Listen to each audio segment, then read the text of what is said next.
This is the Sons of UCF podcast, your place for UCF sports talk year-round. Now, here is Adam and Mike. Hello, and hello. The Sons of UCF have returned. It is the 146th episode of the show.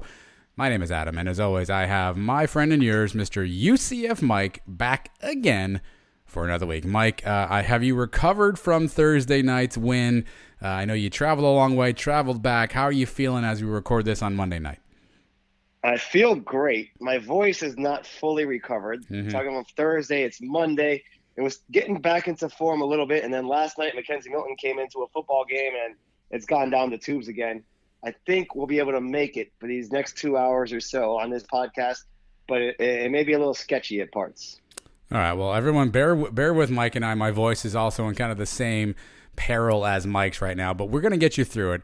And do us just one favor if you're listening to us. Make sure you're finding us on all the social media stuff at Sons of UCF, Twitter, Facebook, Instagram, our YouTube page. You can also find us on our website, twonightsmedia.com. And you should follow at UCF Mike on Twitter because he's a fun follow. That's at UCF Mike1. Don't forget, Thursday nights, we also do a live show. We bring in Trace Trelko and revelry ensues. Sometimes our internet even works. You never know when that'll be. So make sure you check that out Thursday nights on the internet. Mike, tonight's show, action-packed. There's a lot of stuff. It's unbelievable. The Boise State win, which was on Thursday night, is like probably the third or fourth most interesting story at UCF as we record this on Monday night. So we'll talk about, obviously, the Boise win. We'll go over our categories, give you the recap.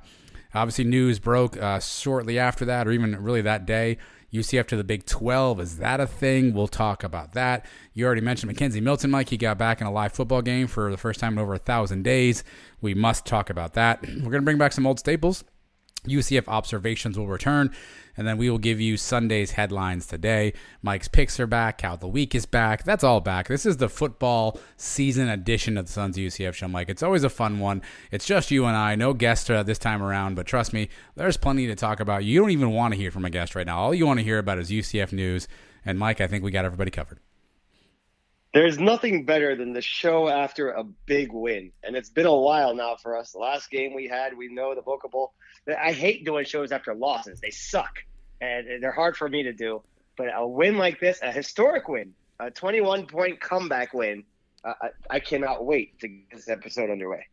Yeah, well, I'm sure we'll touch on it later on, too, but a couple of quick things. So just a quick thanks to everybody who stopped by the Sons of UCF tailgate. It was so cool to meet so many people out there who came by for a minute, for an hour, for 3 hours through a rain delay, whoever you were.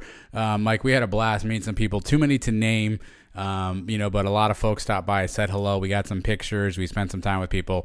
I'm glad we threw that together. It was a really good idea, and it was awesome to meet a lot of people who, for some ungodly known reason, Mike, actually listen to us each and every week. It's unbelievable. That was awesome. That was one of the best parts of the week. A lot of people that we think we feel like we've known for years, just on Twitter and the message boards and Facebooks, guys we've interacted with but never got to meet face-to-face. And then even people that just showed up and say, hey, I've never messaged you guys. I've never said a word to you, but I listen every week. That was really cool, too, because there's people out there that we don't really talk to, but they're listening to this show. And it was really cool to feel like, what we've been saying every week here on the airwaves has not just gone out to nobody. People are actually paying attention to the show, and that was awesome. Yeah, two things that I thought were most cool. One, so my dear wife, who many of you probably know, or maybe you don't, I don't know. She's the announcer girl, so she's the one who sometimes does the voiceovers in between segments. For a while, she was actually on the show. Did I say your wife? I meant my wife. Yeah. She did the voiceovers, and she does some of the stuff back in the day for different headline stuff. So she was helping out our good friend Chet, who we got to meet and spend a lot of time with. And she opened the cooler for him because he was looking to put something in there. And she was like, oh, here, I got the cooler. And apparently Chet turned around and looked at her and was like, are you an announcer girl? Which is just so freaking random that, just off hearing your voice, that people know that. Then later on that day, I'm talking to these two guys, super nice guys. They were the Marching Knights, talking about the show. And I happened to be standing next to my daughter, who was there with us. And someone said something about kids. And I kind of pointed over and I was like, yeah, I got mine right there. And the guy goes, oh, is she the one with the history teacher? And I was just like, it's unbelievable, like how much people actually listen to us, and like these little anecdotes of our life, somehow they remember and somehow they know about. It's just crazy. And probably the best compliment I got, Mike, halftime Paul, who we had not met, a longtime listener, was one of the first guys to call in. We did the voicemail. He actually said something I think is the best compliment. He said, "You guys are just like you sound like on the air, like down to earth. You're the exact same as I hear you on the podcast as you are standing here today," which was awesome. So just a big thanks to everybody who came out, Mike. To your point, that was probably the most fun we had the entire day. It was great, man. I loved getting to hang out with these guys. Halftime Paul was awesome. Chet, I think me and Chet are like new best friends now. He went with me and my cousin. We went over to the bar for a little while. Once we ran out of beer, we came back. We were hanging all day. He donated a part of the prize that we're going to do for the Pick'em group that we talk about every week. So I always throw in a hat. I'm probably going to be some basketball tickets in there. He donated a really cool Citronaut hoodie. That's going to be part of the prize pack. You have it with you now, right? So that's a really cool thing. Maybe we'll post a picture of what that thing looks like. But Chet was awesome. Everybody out there was awesome. Missy McAwesome was awesome. JP Gilbert, Cossack Advisor, everybody. I can't even go. Diana Mims Reed, everybody that went out there. Jan and Britt. It was just a party. It was great to see everybody, even if it was only for a few minutes. Some people stayed for hours, and it was a great time. I want to do it again. Well, maybe we will. Who knows? We'll see how the season breaks down, Mike. And but again, just a big thanks to everybody. So let's start off here with probably, typically we would start off with the game breakdown, but there's so much going on around UCF that I feel like that's back burner news, Mike. Breaking Thursday into Friday was UCF to the Big 12 talk. So for those who may have missed it or may have been living under a rock or may have had too much to drink during the game, apparently the Big 12 people have met and they have decided on 4 schools that they are hoping will join them: BYU, Houston, Cincinnati, and our UCF Knights. Apparently, the schools have to apply. I don't know what that means, Mike. I'm not sure if it's like a job application, but apparently they're waiting for applications from those schools. And an announcement could come as early as this Wednesday, either officially indicating that they have been invited or they have applied, or even indicating that they have been accepted to join the conference, Mike. So after it seems like 15 years of trying to find a conference, where are we going to go? Who are we going to land with? Are we going to find something? After all that hard work and effort, all the suffering we've been through, even with the Big 12 in the past, it appears, Mike, we are 48 or 72 hours away from becoming an official member of a quote-unquote Power 5 conference. Can you believe it? How do you feel about the news and being on the cusp of this potential major milestone for the program? I think 15 years is undercutting it. Since the program started, when we started in Division III, Division II, all the way up to 1A, and then Division I, and then into Independence and the MAC and Conference USA and the American, and to where we are now, and finally getting into where it feels like the big boy leagues of football, to get the big payday that we deserve. The money we're getting paid right now in the American Conference is peanuts compared to what we're going to be getting. We're going to double our income, maybe more, triple what we're getting paid. Yeah. And to be playing against bigger name schools every week. No more games against East Carolina and Tulsa and Tulane. Now say hello to Kansas in basketball. Say hello to Oklahoma State and Baylor, which was one of the biggest games in program history when we played Baylor in the Fiesta Bowl. Now we're going to play them every year. This is huge news for UCF.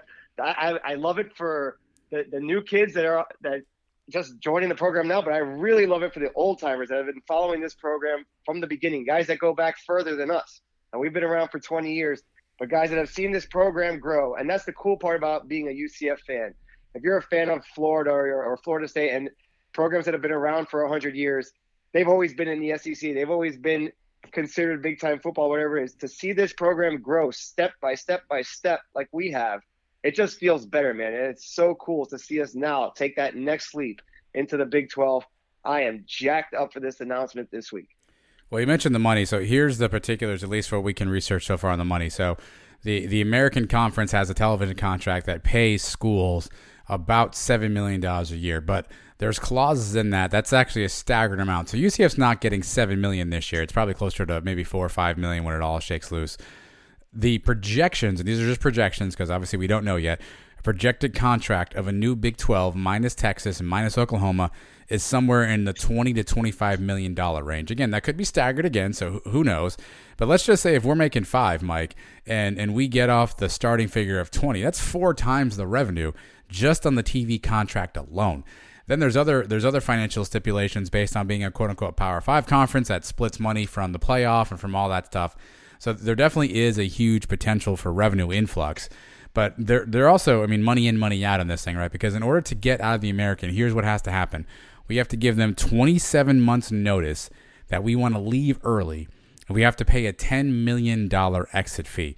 Pete Thamel reported just a little bit ago on Monday that the earliest that he thought that the new Big 12, including the 4 teams that I mentioned earlier, would take shape would be 2023. Now, just for reference, UConn, who was in the American, just left last year.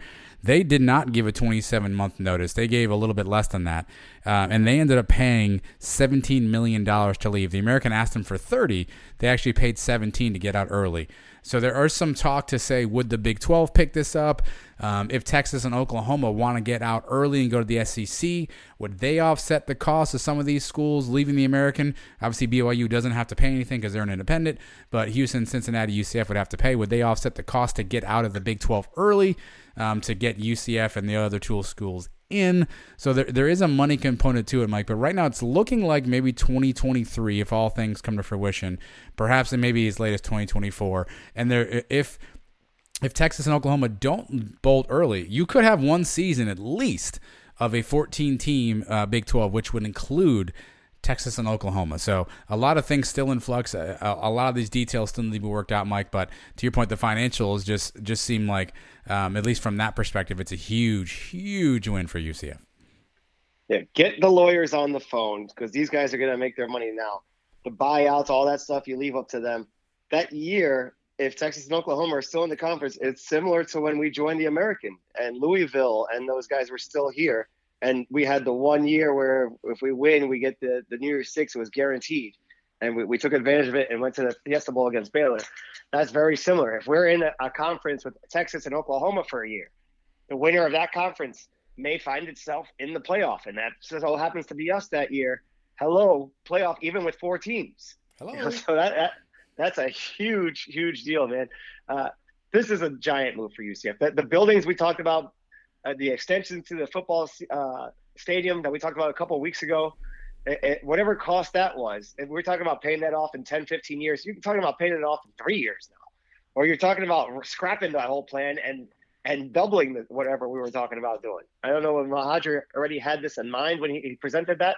Probably. I'm sure he already knew that this was coming. Yeah. But, man, it's going to make it a lot easier to pay that stuff off and get it done in a more reasonable time. And to make matters even maybe sweeter, Mike, with all this conversation, the Cows are nowhere to be found. They are not a part of the conversation. It would appear at this point that they are being left to whatever becomes of an American Conference team. So I don't know how people feel about that. Obviously, there's a lot of hurt feelings because the Cows actively blocked UCF from joining the Big East. And at that point in time, there are many articles written. Many people opined that the Cows were the program of the future and leave UCF in the dust. And Mike, how the tables have turned. The Cows nowhere a part of this conversation. Allegedly, they were in like the top 8, if you will, right? So the first 4, as I mentioned earlier, they were in sort of the next 4 out. Not sure how real any of that conversation is, Mike, but Cows, no need to come to the Big 12. Do we have a censor on this show? Are you able to bleep stuff out? Because I'm about to say something right now. All right. Just mark it down the time. Okay. Fuck the Cows. Okay. How's that? That's Because they it, tried to block – they blocked us out of the Big East years ago, and now they're getting what's coming to them, baby. And I am so happy that they are not included in this move. It makes it even better. If we would have gone up and it was a 6-team move and the Cows were included and they stuck around, we still would have been happy to go to the Big 12, get all the money, all that stuff. But now to move ahead and leave them behind and leave them with East Carolina and Tulane and Tulsa, and then they have to pick up maybe an FAU who's probably going to pass them by in another year. Oh, how sweet it is to see the Cows, just football program crumbling before our eyes. They're still just sitting on a rendering of an indoor practice facility that they're supposed to break ground on. the day they announced they're breaking ground, or when they break ground, we're moving into the Big 12. Oh, baby. Screw the cows. This is a great, great development in this story. The holiday Labor Day edition of the Sons of UCF will feature some curse words, Mike. But let's do that. Let's just not be fanboys for a second, right? Is there if you had to argue the opposite side, the con side for joining the Big 12, could you form an argument? What's the argument against joining the Big 12, or what's the argument for maybe this not being a great idea for UCF? Do you have any argument points for that? Well, I mean, you say that the Big 12 is maybe not as stable. They're going to lose money from where they're at now. Yep. With Oklahoma and Texas leave. But that's still, even if they drop down in money, it's still going to be way ahead of where we are in the American. And the American's going to drop off now. With UCF and Cincinnati and Houston leaving, that contract's getting redone too. When they're talking about getting 7, they're going to get 2. They're going to get way less than whatever they were supposed to get. The argument could be that it's a tougher path to the playoff if the playoff does expand to 12 teams or whatever they were talking about before, which doesn't look really as likely anymore anyway. Mm-hmm. But if that were the case, yeah, we'd have a lot harder path to get to the playoffs, where if we stuck in the American, all we have to beat is SMU and Memphis, and we're in. So I guess that's one way of looking at it, but there's really not much you can see. Basketball, the level of basketball in the Big 12 is just tripled from where we were in the American. Johnny better be ready. Yeah, Johnny better be ready. And we brought over 2 of the biggest basketball programs in Cincinnati and Houston, teams that have been in the tournament almost every year, to go along with what they already have with Kansas and Kansas State, and Baylor just won a national championship. Yep. So I mean, the basketball program, you could say as a conference, basketball is right up there, maybe with the ACC and the Big East is one of the top basketball programs in the country. So there's really not much not to like about this move. I don't see what you can say.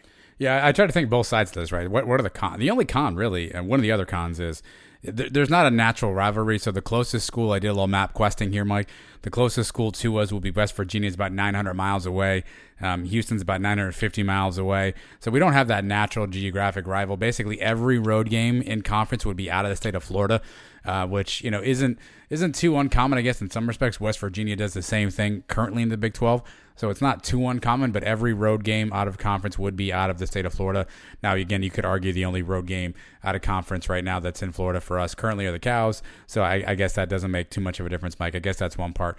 The second part is, obviously, if you think about the quote-unquote Power 5, this really positions the Big 12. Is it the weakest of the Power 5? I mean, is it behind the Pac-12? I guess you could argue that kind of all day long. So if there's another round of contraction, if other conferences try to do some other funny business, does this put the Big Ten, obviously ACC and SEC in a different sort of class? Do they try to leave behind other conferences? I guess you have to worry about that at some point. But to your point, I can't think of too many cons, just outside of will the conference last and just not having that natural geographic rival for us. Rivalries in the history of UCF football has changed as we've moved through the divisions. So it was actually this week's opponent, Bethune-Cookman. We played 16 times. That may be the most we've ever played anybody.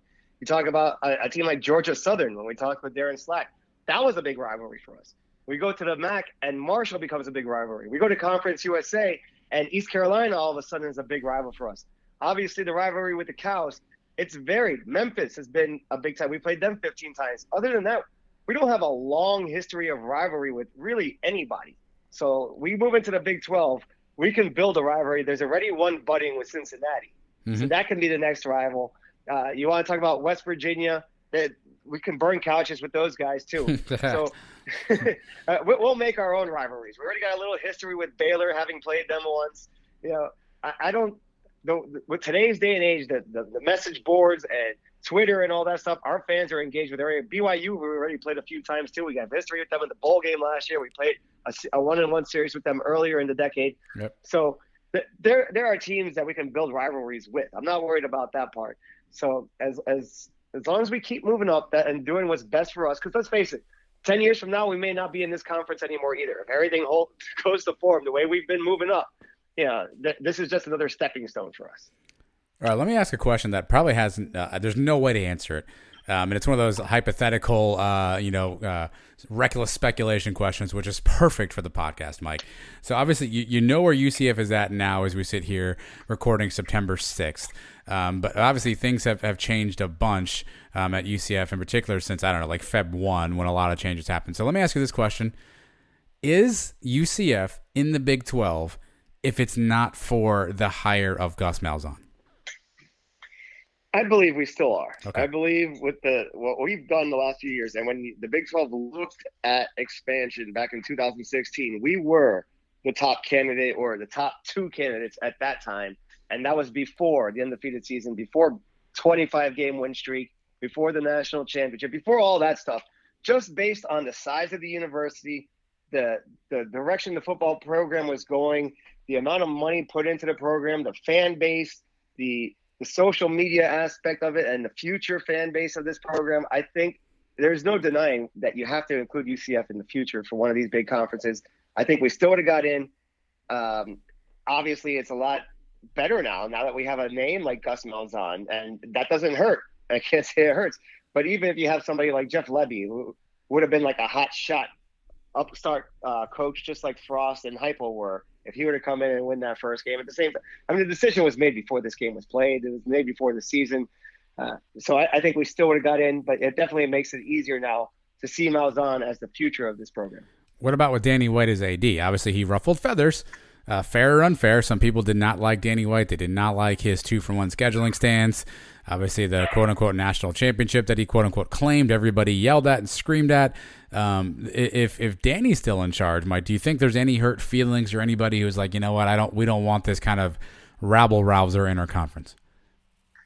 Maybe you get a little more resistance. Maybe you get a couple of people that he annoyed to kind of step up and say, man, let's take a Memphis over them. But when you work out the numbers and you work out the fan base, and let's say who's really in charge of this decision. It's the networks. It's ESPN. It's Fox and those companies that are saying, hey, these are the schools we want to show on Saturday. These are the people that bring viewers every week. They would have made the decision for the Big 12 and said, this is the team you're inviting. I don't care if you like the AD, you like the coach, you like whoever. This is the people. This is the school that brings the most eyeballs on Saturday.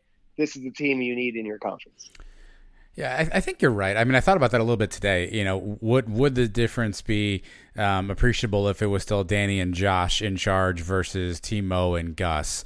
Obviously, Gus brings a little bit of that quote-unquote Power 5 credibility, whatever that's worth to people, because he's a name, because he's coached in the SEC, because he's got a title as an OC in the SEC. You know, does that name carry more cachet? Does Timo, who appears to be a tad more amenable to certain things than Danny was, does that help out?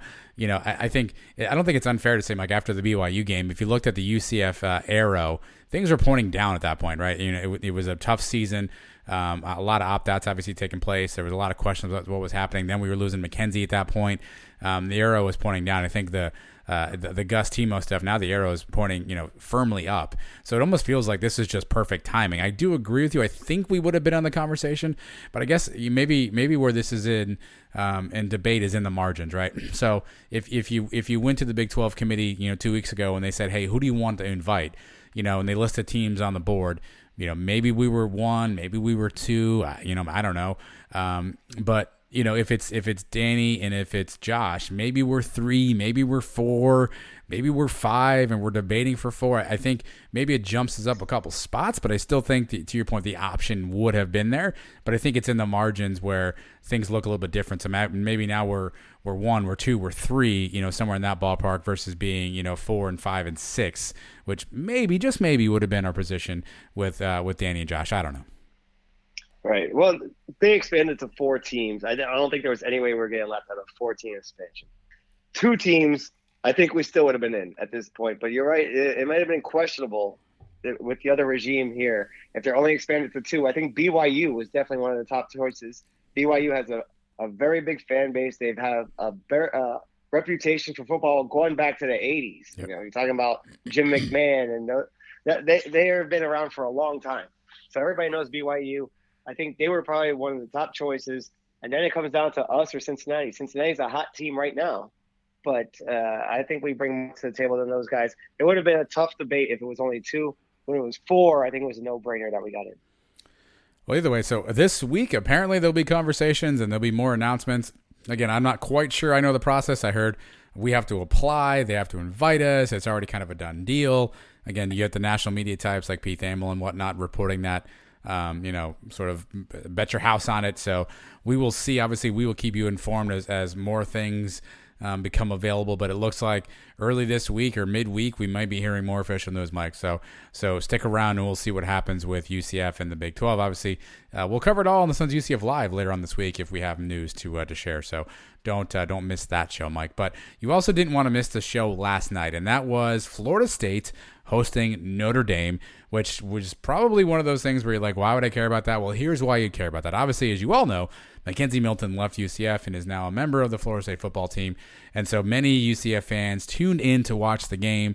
And through, I don't know, Mike, the first 3.5, 4 quarters, were probably pretty annoyed and frustrated and disappointed as Florida State didn't look like they had much to offer. And their starting quarterback, which was not Mackenzie Milton, Jordan Travis, struggled and played a little bit inconsistently throughout the game, Mike. But then, out of nowhere, Jordan Travis's helmet pops off, and who knows if the gods have anything to do with that, but his helmet pops off. Mackenzie pops in, and for the first time in over 1,000 days, he's on the field, and wouldn't you know it, first pass out, he looks like the same old KZ we've always seen, Mike. I know I saw some social media postings. I know you were watching it live. Your reaction, your emotions when he trotted on the field and got that first pass under his belt. Man, I was cursing Norvell for 3.5 quarters or whatever it was in this game. He doesn't know what the hell he's doing, this guy. I mean, you got KZ on the sidelines. He's so lucky that this kid's helmet popped off for him to be forced to put Mackenzie Milton in the game. And once he was in, you can't take him out. The guy did everything he could. I was rooting against Florida State all night, and I made it clear on here I want KZ to do well, but I want them to lose. And last night it worked out perfectly. Yeah. KZ comes in. He's the savior. He brings them back from 10 points down. He looks great out there, and somehow they still blow the game. Norvell can't get out of his own way. But, man, watching this kid come back after seeing him go down that day against the Cows, and one of the most devastating injuries you'll see on a football field, to maybe having to lose his leg, and then us as UCF fans watching him just come do the comeback process, rehabilitating his leg, training. We watched all the videos of him just moving his leg and then going through the workouts and doing the jumps and this and that, and saying last year, every week we were saying, is this the week he gets in? Is he going to dress up this week? We were just praying to see him take the field one more time. Finally, to get to see it last night. As soon as he came in, I ran to the closet. I got my Milton jersey out of there. I put that baby on, and I was rooting for him harder, just as much as I would if he was wearing the black and gold. I was so happy for that kid. He deserved it all. And, yeah, it was a great night. Great night for Mackenzie. Great night for UCF fans.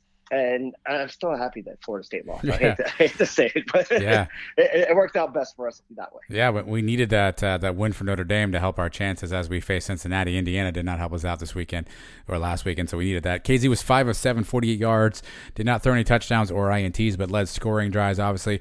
Made a heads-up play, too. There was a bad snap, Mike. He got the ball and threw it away, which potentially saved some yardage there, even though it didn't really matter much when the FSU special teams came on. But I was thinking about this too. That's probably the first time he's been hit in over 1,000 days. Because even though he was a scout team quarterback for UCF in 2020, and even though he went through spring ball in 2021 with Florida State in fall practice, he was probably non-contact. So that was probably the first time he actually faced live tackling, live folks kind of rushing at him. And he took one right in the chops, did a bit of a somersault, leap back up and got right back to it. It was so bittersweet for me to watch because you saw the kid and you're like, man, I remember this so much. It brings back so much nostalgia. But God almighty, that uniform he was wearing was ugly. Like, it's just, to me, there was part of me that's, God, I wish that we could have figured out a way to make that in the black and gold. I get it. I understand why it is how it is. I understand that it almost had to be this way. But, man, just having him wearing the UCF colors doing that stuff would have just been, just incredible. But nonetheless, obviously achieving a goal is huge. Being where he's at is huge right now. And we'll see what this means going forward. Obviously, Jordan Travis, 9 of 19, 130 yards, 2 TDs, 3 INTs. He didn't exactly light the world on fire. Who knows what this means for Mackenzie's future? It could very well just be like maybe he's kind of like that relief pitcher, right? Maybe he's on a bit of a pitch count from Norvell. Maybe he's just that relief pitcher who's going to come into games and maybe play and when they need him, maybe it's a durability thing or getting himself back up to speed. Because here's the thing, Mike, that FSU offensive line looked atrocious. And Jordan Travis is running for his life. And so maybe Norvell realized, hey, we can't protect this guy. And so maybe we need to ease him into it. Who knows what his role is going for? Maybe he's just a relief pitcher, comes in like old school Frank Wright style for the Bills and just leads them to victories. But either way, I mean, it was surreal to watch. And all of a sudden those old emotions come back when you see him making plays. You see that kind of sidearm delivery. You see the way he carries himself on the field. It was definitely cool to get a chance to witness. Man, he made some vintage KZ plays. I think it was a 3rd and 11, 3rd and 12.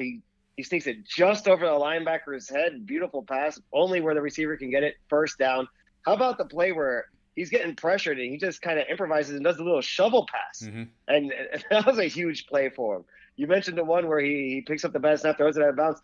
How about the other one where he just there was another bad snap, I think, in there too that he kind of helped them out on. The guy is a winner. He's a great football player. I'm happy to see him. I'm glad I didn't have to see him do the tomahawk chop. Yes. If they would have won and he would have done that, that would have hurt a little. But guess what, man? The Florida State schedule lightens up a lot now after this game. I think going up to the Clemson game, there's a few games where I think he's going to get a lot of playing time. He's going to get a couple of wins under his belt. And when they play Miami and when they play Florida, there's no holding back. I am all FSU that day if he's playing. Now, if Jordan Travis is playing, I'm probably not even watching those games. But if Milton's playing, oh, man, I am definitely all in. I'm not going to say I'm doing the chop myself, but it'll be close. And I will say that a couple things about Night Nation. One, I mean, Twitter was just blowing up last night from Night fans, even national media guys. UCF sent a film crew. They had a video out recognizing KZ before Florida State even had the video out. So just the way that the Night Nation embraced Mackenzie and everything he's been through. I read that the team physician was there and the trainers were there. Obviously, all of his former and current teammates were talking about it on social media. Just the way KZ's embraced was just really awesome to see, because they're again, if some people had hurt feelings, you hope they wouldn't, but I guess you can understand it maybe a little bit, but it doesn't seem like anybody feels that way at all. And there's just nothing but love for KZ. And that makes you feel good, obviously, because, again, I'd love to see it happening in black and gold. I'd love to see that something, happening in the bounce house and having 45,000 people just probably crying their eyes out as he plays. I don't know if Florida State fans appreciated it as much as UCF fans did. But either way, you got to feel happy for the kid. And it's cool to see Night Nation rally around him, even though he's not wearing the right uniform right now. Yeah, I mean, there is not a Knight fan that is not rooting for Mackenzie Milton. Let's put it that way. Now, some of us are like me, where we don't want them to actually win. It turned out great, exactly what happened. He comes in, he plays great every week. Somehow Norvell finds a way to screw it up. But great story for Mackenzie. Probably one of the best stories we'll see in college football all year. Well, one of the other best stories, Mike, happened on Thursday night. That was UCF Boise, and what an incredible game that was. Let's get into our breakdown, our recap here. We'll take a quick little siesta here, and we will come back after this, and we will give you the Sons of UCF style Boise State UCF game breakdown. Go anywhere. You don't want to miss what Mike and I have to say. Coming up next.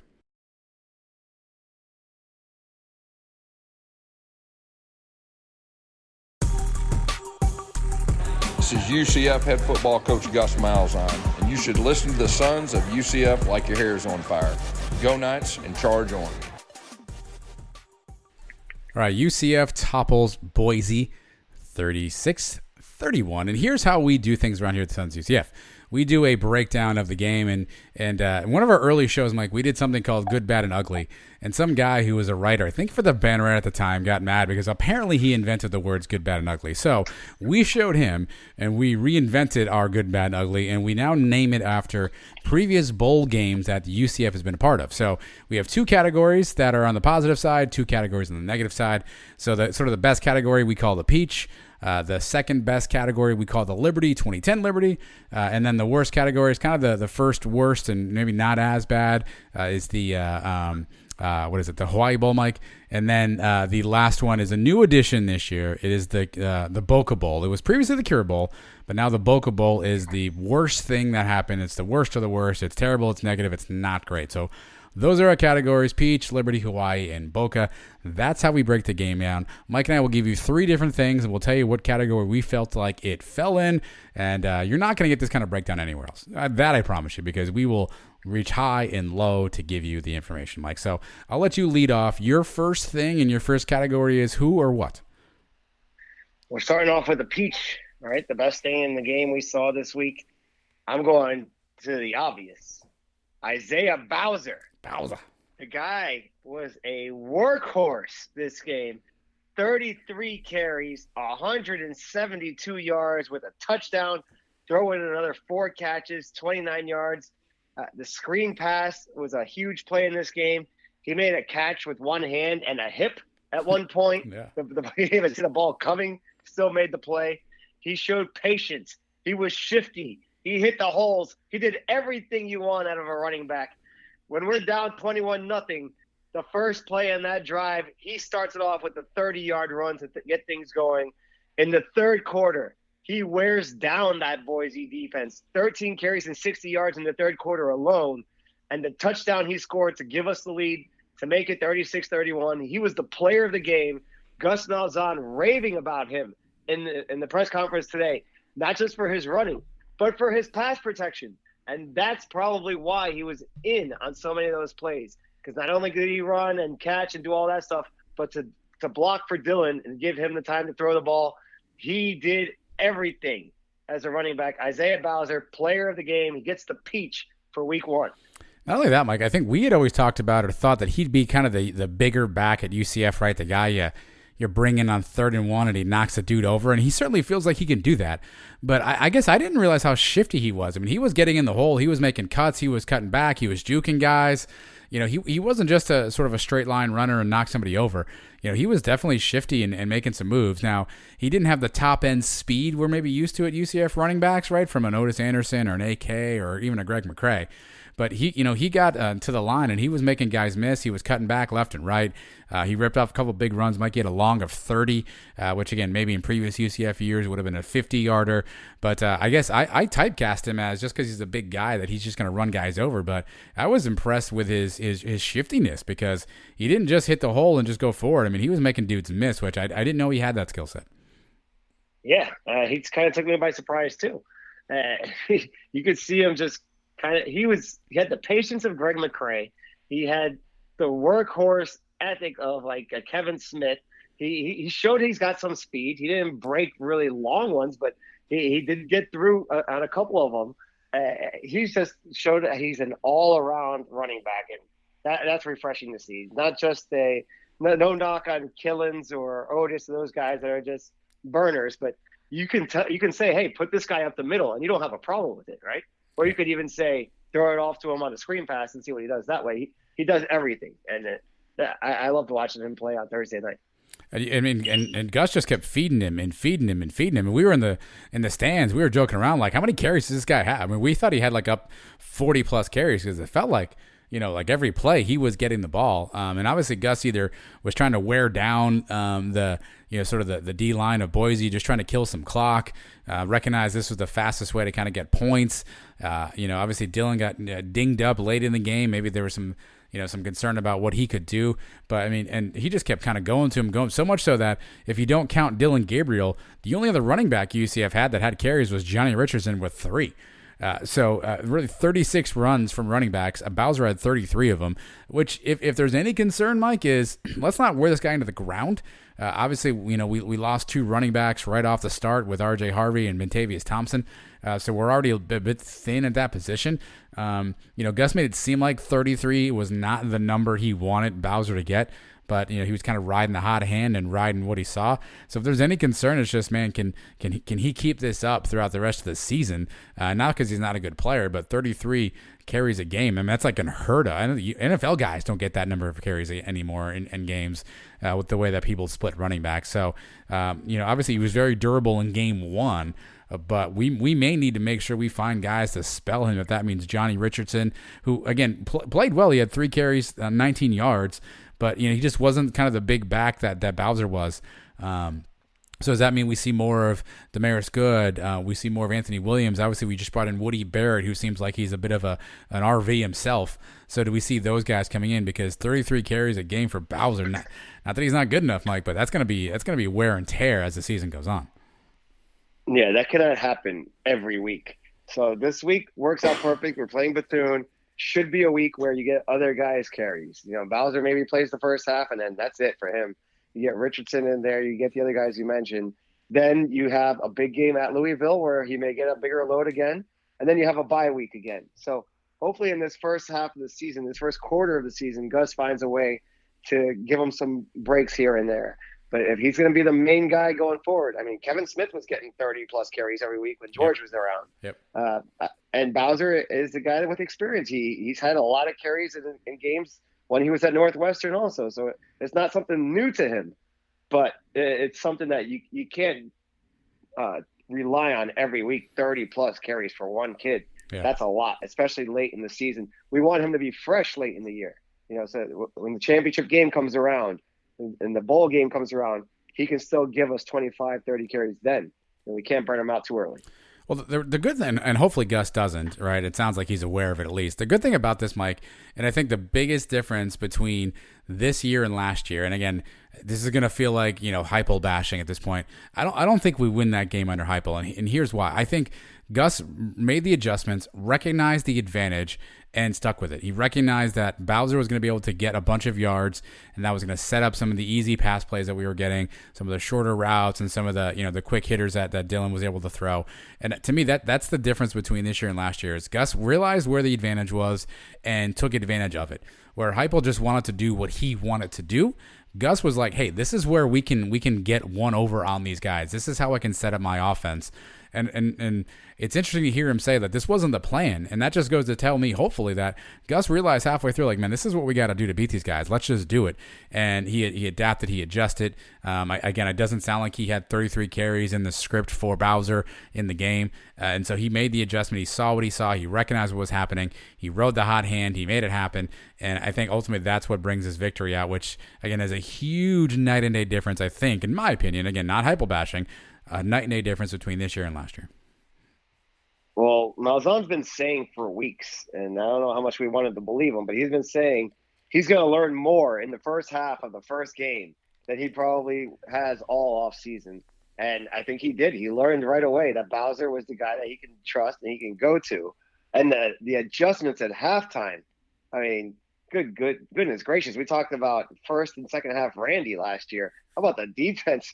The second half adjustments, we stuffed them in the second half. At one point, they were about negative 30-plus yards in the second half of that game. Just brilliant adjustments by the whole coaching staff and the team and to figure out what was working and what was not working and do it on the fly, something we're not used to having seen the last couple of years. Well, that leads me right into my first category, Mike. I'm going to also give a peach away. And I'm going to give it away to the D-line plus a linebacker. I'm going to cheat a little bit here. But you mentioned the defensive play, Mike, and that was led by the D-line. Kalia Davis was named the defensive player of the week for the conference this week, and for good reason why, Mike. Here's a couple of stats that you want to know. So 20 net rushing yards the entire game. 20 net rushing yards. And that front four particularly was stout, plus one of the linebackers that I'll get to in a second. Kalia Davis, again, player of the week. He had 3 tackles for a loss. He had 6 tackles overall. He had 1 hurry. Your boy, the Big Cat, half a tackle for a loss, 3 tackles, 2 hurries. Ricky Barber, 1.5 tackles for a loss, 4 tackles in a hurry. And then JJB, Mike, Jermaine Jean-Baptiste, 2 tackles for a loss, 9 tackles overall, and 1 hurry. Those 4 guys in particular were just all over the place. And whatever Boise tried to get started in the running game was just not happening.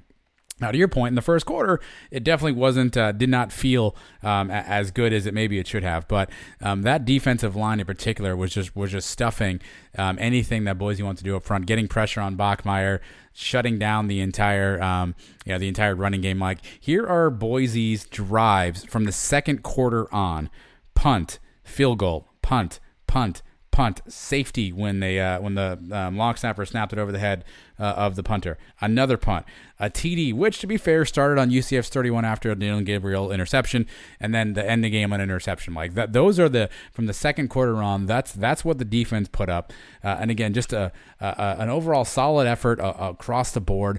Even some guys, and I was looking at even the game itself. One of the things that I had talked about, and maybe this is where I need to take an early L, is I had asked about Bryson Armstrong and what kind of player he was, Mike. I thought he struggled early in the game. And to his credit, T. Will looks like subbed him out a bunch because, excuse me, he only played 45 plays. Bullard got 56 plays, and then Dylan Lester, who obviously came up with the big INT, he had 28 plays down the road. So adjustments were made, and that D-line particularly, and JJB, Mike, they were huge. Yeah, we were asking which one of the linebackers is going to step up. John Baptiste stepped up week 1. And the defensive line that we've been touting all offseason, Kalia Davis sitting out last year, that was a bigger loss than I think we were all willing to admit last year. The guy is a beast up front. We definitely missed him. He came back with a vengeance in week 1. The big cat wreaking havoc. Even though the numbers don't show he put up that big of a game, he was involved. And even on that interception late in the game, getting pressure on the quarterback for him to make that throw. All around, great effort by the defense. Really stepped it up. The second half, we mentioned, they shut Boise down. They could do nothing in the second half of that game until the very end where they got that one scoring drive. But by then it was too late. And these guys took over this game on Thursday night. Well, and again, that scoring drive, they started on the 31, right? So while certainly you want them to stop that, the advantageous field position helps out. Here's something that I thought was really interesting, Mike, and I don't know if it means anything or not. This is just my personal preference. But T. Will was on the sideline. So we had been used to Randy being up in the box, and Willie Martinez essentially was kind of the de facto guy in the sidelines in previous years. Having T. Will down on the sideline with his energy, you saw the end of the game. He's running around like he made the play. I think that's infectious. I think that helps out a lot. I love having T. Will on the sideline. Yeah, it's always nice to have the guy, especially a guy with energy like that, giving the chest bumps and the high fives. He's a young, energetic guy. I like to see I kind of always like to have a defensive coordinator on the sidelines anyway. Yeah, I think it works out better that way. Sometimes you want to have the offensive coordinator up in the booth. I think that works, but with Gus calling the plays himself, it doesn't really make a difference. So both those guys down there to be able to communicate with everybody, I think really works out. Well, a couple other interesting things when you look at snap count, Mike. Two guys who I think we thought would play a lot and play a big role. Eric Gilliard only played 23 plays. For context, JJB played 60 rather. Tatum Bethune played 39. Derek Gaines, who we thought would be a starter in the secondary, only played 6 plays. So obviously T-Will figured out who his guys were and rode those guys. And he wasn't afraid to make switches, right? Bullard played 56 plays. And so some guys that we weren't really counting on, Mike, really ended up stepping up and playing a huge role in this game. Bullard led the team with tackles, 9 tackles. Devontae Brown, another one, 6 tackles. So this is going to be a work in progress. The rotation they're going to figure out.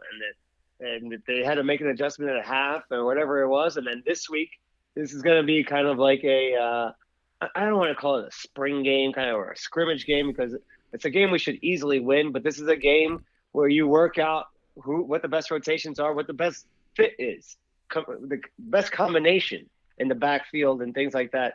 So it's still going to be a work in progress, and maybe all the way through this first month of the season until they really settle in on who's getting the most playing time. A couple interesting stats. We had 0 sacks on the game, which is odd. 9 TFLs, and then 8 QB hurries. Boise had 0 QB hurries. So for context, we had 8. Boise had 0. So obviously the defense steps up big, and that helps the second half comeback. Mike, what's your second category? What do you have? We call this one the Liberty. It's something that's good, maybe not as great as the Peach, but still very good. I've got the end of the half and the start of the third quarter. This is where the game changed completely. Now, if you listened to the show last week, I said it, and you agreed with me. If we win the coin toss, let's take the ball first and go down and score, right? Good thing Gus didn't listen to us. Good thing Gus made an adult decision here and said, you know what, that might be cool if we get the ball early, get the crowd into it, but half the crowd wasn't even there. So maybe that factored into it a little. But he decided, I want the ball to start the second half. and that changes everything. This was the entire game. The whole game flipped, and I said it to you when it happened. We scored with 6 seconds to go at the end of the first half. That's when I first said, okay, I think we're going to win this game. The play to Titus, that was probably the play of the game, where you see Dylan look like McKenzie in the Peach Bowl, where he jukes the guy out with a couple moves and making plays with his feet, and then the throw, and Titus into the corner, keeping his feet in bounds. Just a thing of beauty. When we score there, I say, okay, we're going to win. When we come out and score to start the third quarter, I knew we were going to win. That was an 8-play drive, 84 yards. And no doubt in my mind, even though we were still down 3, that we had taken this game over. And this is the way to do it, man. No lead is safe against us, especially at home. If we can end the half with the ball and then start the half with the ball, you can kill a lot of games that way. You can put games away that way. If we're up in a game and maybe we're not cruising, it's 14-7, and you do something like that to a team and all of a sudden it's 28-7, and then it's Bowser time for the fourth quarter, that's good night for a lot of teams. This is the way to go. And plus, you show trust in the defense. You start off the game on defense every game, fine. I think we trust our guys to go out there and make a stop to start the game, and then all of a sudden, we get the ball back, it's still no score, and then we get the ball to end the half and to start the second half. That's the way to go. From now on, every time we win the coin toss, I say we defer to the second half. Hard to argue that. I mean, I think the coolest thing about the Titus play was, and that wasn't, I don't think that was the intended receiver. I think Dylan got flushed out a little bit. He had to improvise, and obviously found Titus, a true freshman, who kind of falls his way back in the end zone for a TD there, which, to your point, definitely set the momentum. Gus himself said, that was huge leading into the second half. Obviously, we come right back out after that. And Dylan throws a TD pass to Brandon Johnson, and to your point, it's a whole new ball game. So, yeah, you're right. I mean, in my view, in your view, in our view, we thought take the ball and you go down the field right off the bat if you win the coin toss, and you show them this is a new era of UCF football. And Mike, maybe we were wrong, right? Maybe we all thought the offense was going to be the thing that drove Gus. Maybe our defense will carry us, right? And we saw that this, in this particular game. Maybe we lean more as a defensive team based on the what we saw. Now, obviously, a lot of good teams in the conference and a lot of good offenses we'll face. But maybe we're going to be more defensive minded and let the offense continue to win his games. We're under Heupel. We were relying on the offense to score 50, and the defense to only give up 45. And so maybe that gets flipped this year. And I don't know, Mike. That sounds like a welcome change if you ask me. Yeah, it's more balanced for sure. I think the most balanced team we had was probably that 2013 team, where we had a really good defense and an offense with weapons that can go out and score on anybody. We talk about Bortles to Godfrey and Rennell Hall and that whole receiving core, J.J. Wharton, and then the defense to back it up with Terrence Palmer and company. I think that's the most balance we've had since then. Now maybe this team will have that same balance, and we trust in the defense, something that we definitely didn't have last year. And even the year before in 2019, games where, I don't think we really had 100% trust that the defense would come up with a stop when we needed it. But now things maybe are turning around for us in this Gus era, and giving the defense a rest with Bowser, with nice long drives to kind of calm things down when we need it.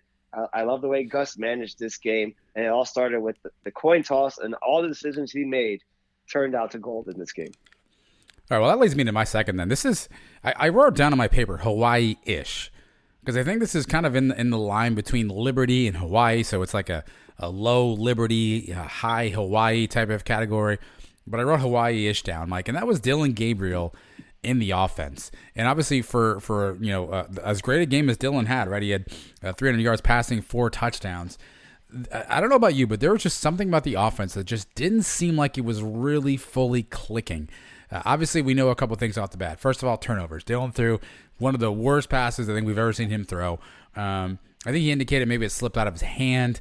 I don't know. It's hard to tell on the replays, but he literally threw it right to a guy who then took it 100 yards back. Which, if you were in the game, first of all, good for you because it was late. But second of all, that just took the air right out of the stadium. I mean, you could have just, people were just standing in the aisles just with their Surrender Cobra pose because it it was bad at that point. He then threw another pick later in the game, which again gave Boise the lead back. He threw another ball in the second quarter that absolutely should have been picked off, and Boise dropped it. Which if they pick that off, that obviously kills momentum. So it just seemed like he was a step just not in sync throughout the entire night. There were a few times in the pocket he got happy feet a little bit. Maybe held on to the ball a little bit too long. It just felt like he wasn't fully in sync, fully in rhythm. I guess that's to be expected, right? Because this is his first time in the new offense, and a lot of new things are happening. But it just didn't seem like there was that precision that we would have liked to have seen in offense. Now the good news is, when we needed to, we turned it on. But the reality is, it did not necessarily manifest itself throughout the entire ball game. A couple of interesting stats. Pro Football Focus does a lot of in-depth analysis.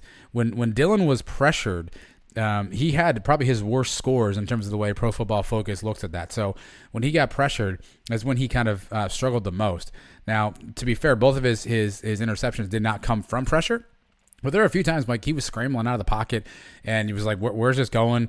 And he ended up having to make throws, either good throws or bad throws. It just did not seem like we were fully in sync. Now, again, we made plays when we had to. Obviously, Bowser, in the running game really helped out, but the passing game in particular just didn't seem, as good. Interesting to note, too, Mike, when you think of Dylan Gabriel, you think of his 2 years at UCF so far. It was the deep ball, right? That's where he was. He only threw 6 passes over 20 yards in this game. He went 3 of 6 on those 6 passes. He was 15 of 21 from 0 to 19 yards. I tried to look up to see how that compares to his last couple seasons at UCF, but some of those stats just aren't available. But I feel like more than 6 would have been the number of balls thrown over 20 yards. So he's obviously got to make some adjustments.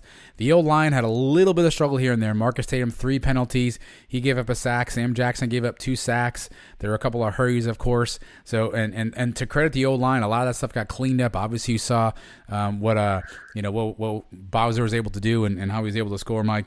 But it just didn't seem like the offense, particularly the passing game, was really clicking throughout. It was really consistent throughout. So I'm going to give that a Hawaii-ish, because I think there's definitely room to improve as we move on throughout the season. Right. The very first drive, he was moving the ball right down the field, no problem. Once he throws that interception, I think that kind of, I don't want to say kills his confidence, but he's probably second-guessing himself a little bit for the next couple drives. Couldn't get into a rhythm right away. That interception that was dropped was low-key maybe one of the biggest plays of that game. We're down 24-7 with a minute and a half to go before the half. They intercept that ball. We either go into the half down 17 or more. If Boise goes back and scores, that could be a 31-7 game at the half. Instead, that turns into a touchdown, cuts it to a 10-point game. That is a huge play of that game. And from then on, he looked okay. He was settled in. When he hit that long pass to Jay Flash, that was, I think, there was no doubt he was going to be fine the rest of the game. But then he did have that one interception after that. So things will get cleaned up. He only had 4 interceptions all of last season. He threw 2 on Thursday. Probably should have had 3. But it's a new system. It's new play calling, like you said, not throwing deep all the time, something he's going to adjust to. I think he'll be fine in the long run. Maybe it's going to take him a week or 2 to get adjusted. Well, the one thing he did do that you and I both talked about during the game, he used his feet. He was 12 rushes for 80 yards. So he was smart about getting out of the pocket. He slid. He got down, except for that 1 2-point conversion where he got walloped. He was safe. He protected himself. But 12 of 80, keeping the defense honest, I think that obviously kept things opened up. And to your point, when we needed plays, he was usually able to go back and make them, but it just wasn't as sharp as we would have liked. And even those INTs, that second INT, the second actual INT, was a bad ball. I feel like Ryan O'Keefe could have battled that one a little bit. The defender just got right in front of him, and O'Keefe didn't even make any sort of position or move on the ball. Now, again, it's maybe there's not a whole lot he could do, but fight for the ball, make a swipe at it, something. So perhaps there was just a miscommunication, because it seemed like that one just didn't seem on the same page with the first one. Just seemed like a really bad throw. One of those, as soon as you throw it, you go, oh my God, I want that one back. And my God, why can't we tackle that guy, by the way? But I think the deep ball is interesting. He's not throwing it as much. 47 yards was his longest pass. That was to Jay Flash. I feel like, he had a bunch of passes that last year that was, well over that in each game. So it's going to be an adjustment. I think we're going to be okay, but definitely a tad of a struggle. So I'm going to give Hawaii-ish to Dylan in the sort of the passing game, because I feel like we still have some room to improve there, Mike. What's your third and final category? What do you got? You just told me we were doing 4. Were we doing 3 or 4? Because I originally had 3. When the start of the segment came up, you said there was 4. Well, I said there's 4 different category types, but we're only going to do 3. So if you want to throw an extra one in there, it's first week. Who cares? No, it's fine. I was kind of scrambling for a 4th. Oh, good. Okay. I'm ready to go just the 3. The Boca Bowl, the worst thing of the game. We've kind of been touching on it here. Going down 21-0 in this game was a real kick in the balls, man. I mean, coming off the Boca Bowl itself, when we were down, it seemed 21-0 in the first 5 minutes, to have it happen again in the very next football game we watched, I was scared. I was very scared. I heard you. I don't know if I misheard you, but I think I heard you over my shoulder say, "I miss Heupel." Did those words come out of your mouth? Down 21-0. Did I hear you say you missed Heupel at some point? It's a lot. It was a lot of blur. A lot of things were blur that night. We were getting torn apart. This Khalil Shakir was doing whatever he wanted to us. He was tearing us up. Now, obviously, the 100-yard interception. That pass, I mean, I watched the replay again. He had Brandon Johnson open in the corner. He just puts it over that guy's head. That's a touchdown. That drive is a beautiful drive, work of art, but he throws it straight to this guy. I have to believe him when he says the ball just slipped out of his hands, because there's no other explanation for it. And then nobody is able to even get within an arm's length of this guy. He's going 100 yards down the field. Man, that really sucked the wind out of everybody. And then for them to come back and score a couple more times, it took a while for Dylan to get into rhythm, like we just mentioned. But when I told you in the Boca Bowl when we were down 21-0, this is exactly where we want them, right? You didn't believe me that day. But it turned out this is exactly where we wanted Boise, down 21-0. We lulled them to sleep a little bit, and then boom, fireworks time. I knew once it was 24-14 at the half, we were going to win that game. But just that start, let's not do that again, okay? There's only a couple of these a year that we're allowed to have. I'm getting older now. I'm in my 40s. I can't have more than 4 games a year, tops, where it's like, down to the wire. And we already got one out of the way. I'll save one for the conference championship game. I'll save one for the bowl game, maybe a Cincinnati game during the season. I can't do this every week. So week 1 usually is not nail-biting time, but it was this season. Good to get it out of the way, but let's not do that again. Well, I mean, to your point, 21-point deficit, I think, ties the largest comeback in UCF history. I think it's the largest comeback ever by a Gus Malzahn coach team. Probably not the way he envisioned his start, Mike, is sitting there with 12:50 to go in the second quarter, down 21-0. And again, that next drive on the way out, I mean, that's a beautiful ball to Alec Holler. And I think it's Squints on Twitter, at Squints15, I think his handle is. He had a really good breakdown of the way that broke out, just the play design from Gus, the way that he pulled a tackle to the other side. He had a wheel route clearing out the side, and how Holler was wide open. He actually had a second receiver open who slipped on the top as well.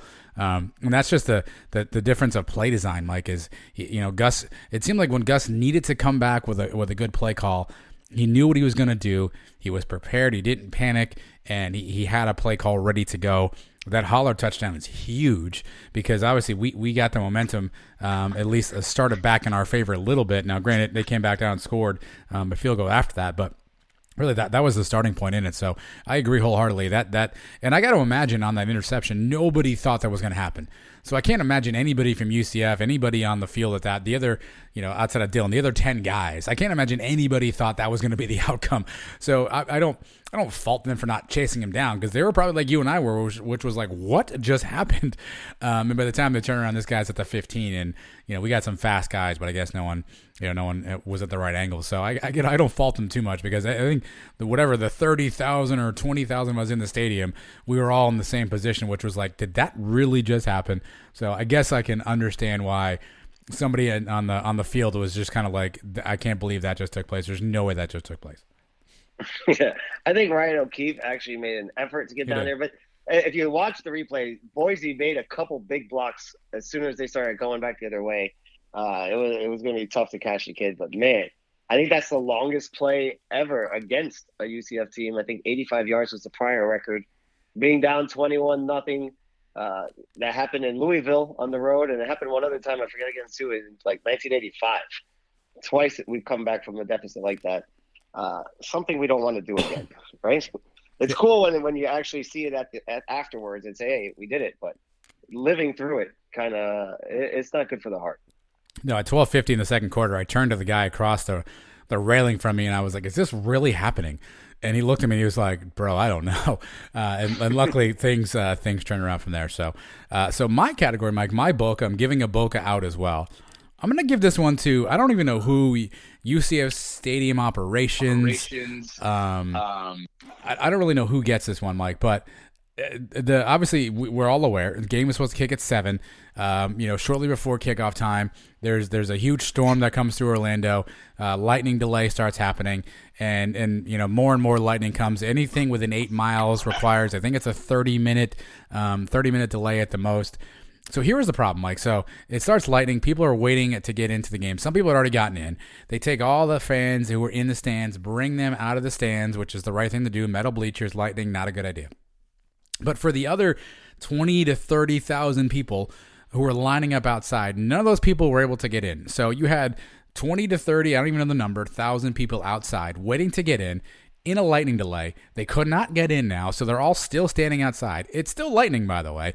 Then the torrential rain comes. There's nowhere for people to go, so people started running for the hills. Either getting back to their car, they're trying to duck and find something. We were good because we still had the tailgate guy's tent. So we just camped out under there. But then the challenge became no one knew when the game was starting because there's no cell phone service anywhere near the bounce house, right? So getting any signal was bad.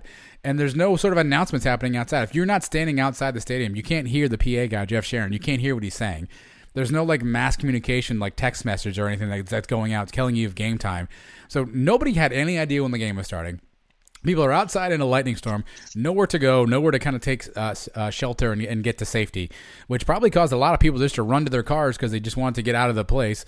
At that point, we're like, well, we're in the car, we might as well go home, which probably contributed to a lot of people not sticking around for actual game time, which kicked at 9:46. Now, I get it was late and a lot of things going on as well, but it feels like something has to change there. Leaving, I'm not saying let everybody into the bleachers, I get that, but maybe let people in and let them kind of hang out in the concourse under some safety, let people get into the cabana. They could have hung out back there in the cabana and maybe been okay. Could have hung out downstairs in the lower bowl.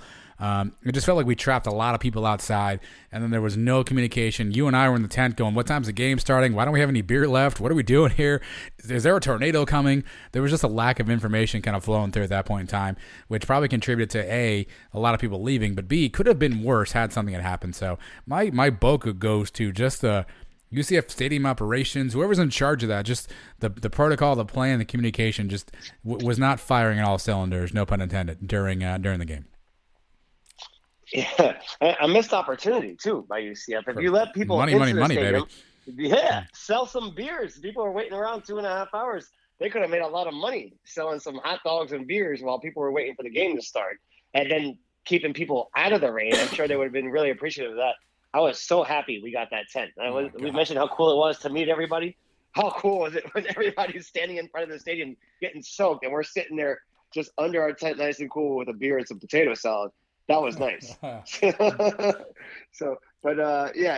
the future, it'd be nice to know exactly what was going on. If we weren't that close, we wouldn't be able to hear Jeff Sharon over the speaker. Yeah. But we lucked out. But, yeah, I mean, let people in.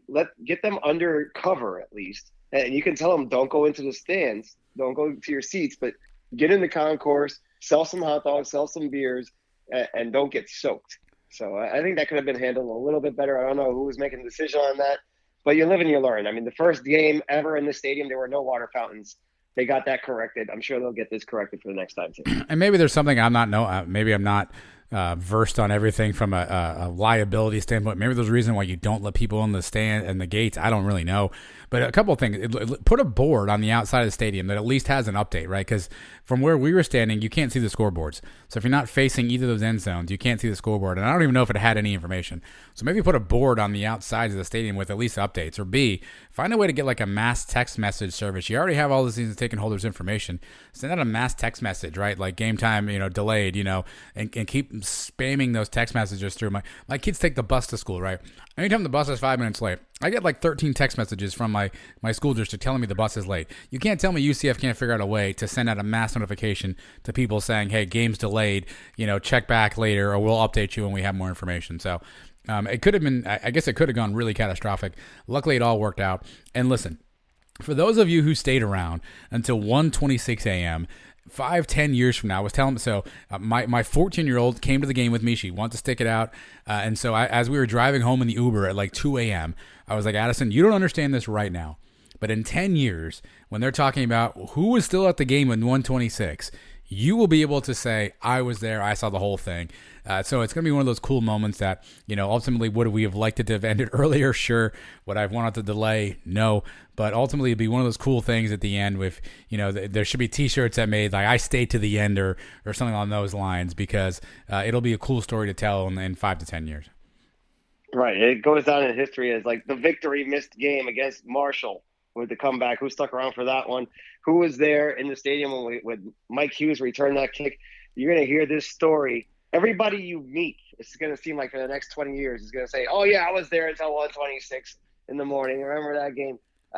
It's going to be impossible for everybody to have actually been at that game. But the diehards were there. People like us, people that have been waiting for this game for how many months, there was nothing you could have done to make this game, to not go to the game. The game could have gone until 5 in the morning, and I would have been there, right? I feel bad for the people that had to work the next day, the people that lived in town, didn't have the days off like us. But you warned everybody, take Friday off. What are you doing? Yeah, Even rookie if you mistake. work there, yeah, you should have taken Friday off, and you would have been fine. But it's still a very impressive crowd that was there and that stuck around and that was loud and into the game. I was very impressed with the people that did stay. Yeah, they posted a video of everyone singing "I Love You, Baby," which was one of those cool moments that took place, and it was small, but it was loud and mighty, Mike, and it made the difference. So again, it could have been more. I think if UCF handled it maybe a little bit differently, maybe more people stick around. Who knows? But ultimately, for those of us who were there, it will certainly be one that you will never forget, Mike. And that is our game breakdown. Those are our top 3 things, at least the things we saw.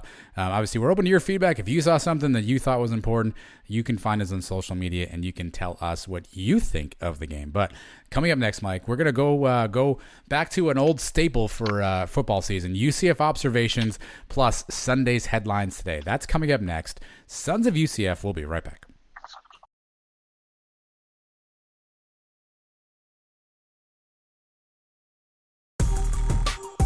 This is UCF Athletic Director Terry Mahajri, and in my spare time, when I'm not on TikTok, I'm listening to Adam and Mike on the Sons of UCF. Go Knights and charge on. All right. Again, a lot of things happened during the game. Like you and I were at this game, so we got a chance to see things a little bit even closer than normal. A lot of things happened, and we don't quite know where to fit it in the show. Does it its own segment? Who knows? So that brings us up to UCF observations, news, notes, things that we saw, things on our mind, things that took place during the game. Sort of a rapid fire style format. UCF observations, Mike. We'll kind of go one at a time here. You go, then I go, then you go, then I go, and so on and so forth with our UCF observations. Buddy, you kick it off. Give me an observation. Okay. Potato salad, an underrated drunk food. I got to say, I was so happy I had some of these containers of potato salad. Yeah. Once that rain delay was going on, at one point, I just took one whole one and just downed it myself. Yeah. That was great. My wife took the plates, which was unfortunate. I'm like, here's my first one. I saw T-Will was wearing a gold polo on the sideline somewhere. George O'Leary looked at the screen and said, "You look sharp, Ace." Maybe gold is not gone. Who knows, yeah. The tailgate guy's tent clutch during a rain delay. That was money well spent. And it was worth it to begin with, but once that rain delay hit, I was so happy. And how about using the practice facilities for the bathrooms? That was cool. Clutch, yeah. Like, I feel bad for the fan that was sitting in section 228A. I don't know if you saw this guy, but he spent the entire fourth quarter yelling at all the fans around him to stand up and make some more noise. I feel bad because he missed a hell of a fourth quarter. If he had actually watched the game, it's probably a lot better than yelling at everybody else. Down 21-0, Boca Bowl flashbacks. Like I said before, I don't want to do that again. Let's get that out of our system now. Mike, Jill's Cash Box. We hardly knew you. Somehow you and I were like 30 feet from the stage, and I can't remember a single thing from the Jill's Cash Box concert. I feel bad. I'm sure they're a great band, but Jill's Cash Box, we hardly knew you. More people showed up to our tailgate than showed up to the concert. So bad, yeah. Titus is going to make everyone learn how to say his name. Mokiao Atimalala. That guy is going to be a stud. Well, we should rehearse these. Plays. Yeah, because here's mine. Titus's performance will now cause future play-by-play guys sleepless nights trying to figure out how to pronounce his name. Yeah, dude, talk about having an impact in your first game. I didn't expect to see much of him the first week. Yeah. But he was there, one of the bigger plays of the game, probably the biggest play of the game. Yeah, but next time, just call for a fair catch because he got rung on that one punt return. So put your hand in the air next time, Titus. Yeah. 54 years since it was released, and Frankie Valli still rocks. I love you, baby. That was cool, man. That was cool, yeah. That was fun. I loved it. Mike, what does the N in Norvell stand for? No brains? Not great at game management, Mike. This guy just can never figure out how to manage the end of a game. Always seems to figure out a way to ice his own kicker. Just Mike Norvell, just not great at game management. Come on, Mike.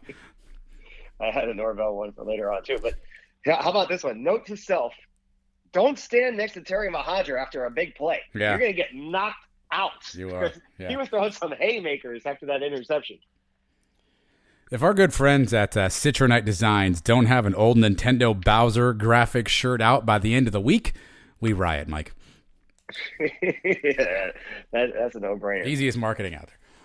Yeah. What's better than a 3 a.m. celebratory Big Mac? Tell me, because that's what I had. It was fabulous. Mike, we can't get any seltzer options in the Cabana. I mean, we can't get one little White Claw situation, one true. We can't get any seltzer. Who do I got to call to get some seltzer options in the Cabana? I mean, I'm disappointed in that. Timo. I guess so. He's going to knock me out, though.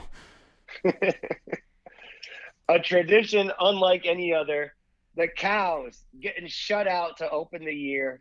Oh, baby, 45-0.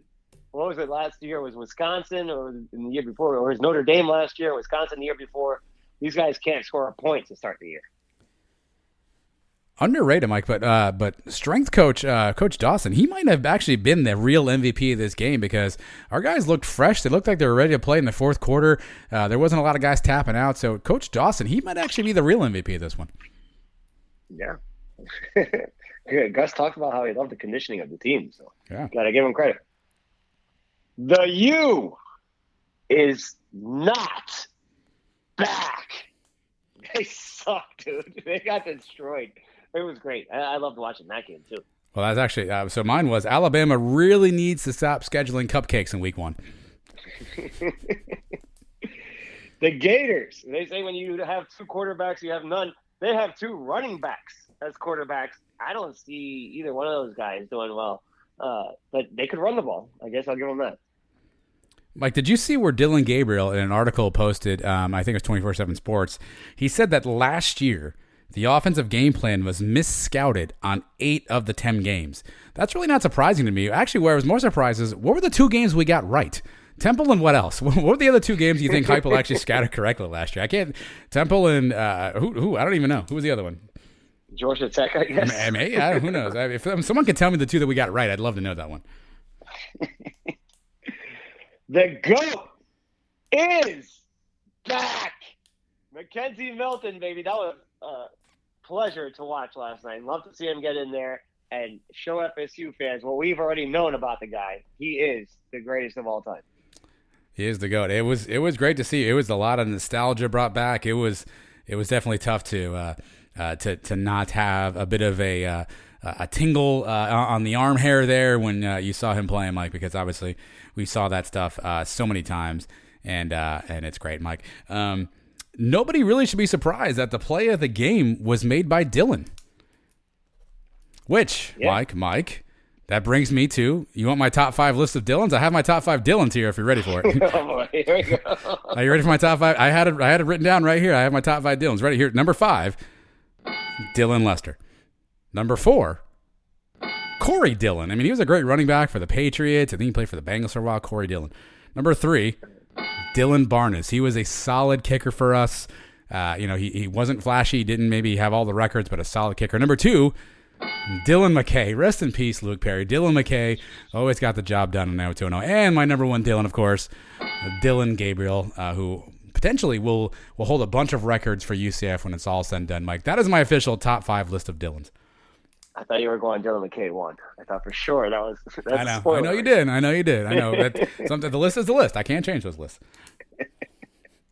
Yeah, I didn't see a list coming, but I like that. Thank you. Mike Norvell could screw up a 1-car funeral. This guy has no clue what he's doing, dude. He blew the 3 games against us when he was at Memphis. If he starts McKenzie last night, they win that game by 10 points. It took a helmet popping off to finally get him in the game. So, and if that helmet doesn't pop off, McKenzie probably doesn't play at all last night. Yeah. Which is a damn shame, man. This guy's an idiot. Yeah. Like, I don't know about you. I thought it was really great synergy right where you and I were positioned before the game. There was a big 3MG roofing party. They had a tent outside. They had a DJ. It was awesome. We got into the stadium finally. There were shirts being handed out. It says Knights on the front, sponsored by 3MG Roofing in the back. And then all that happens on the day that we open up Oh, never mind. That's awkward. Yeah, I saw that shirt. I had it in my hotel. I don't remember getting this shirt, but it's a pretty cool shirt. I wore it today, actually. It was a nice shirt. I like it. It's nice. The nice script, Knights letters on the front. It's cool. This was a weekend that we're never going to forget. It's been 5 days now. It started with the UCF win. Great night Thursday night. You got the Cows getting blown out on the same night. The start of the Gus Malzahn era. The U getting blown out. The Gators kind of got scared by FIU a little bit, if you ask me. Florida State with McKenzie getting to play but still losing. It's one hell of a weekend. Speaking of hell, Don Williams. We could be conference mates with Don Williams soon, Mike, because he obviously covers Texas Tech. So Don Williams could get a little dose of UCF up close and personal by 2023 here.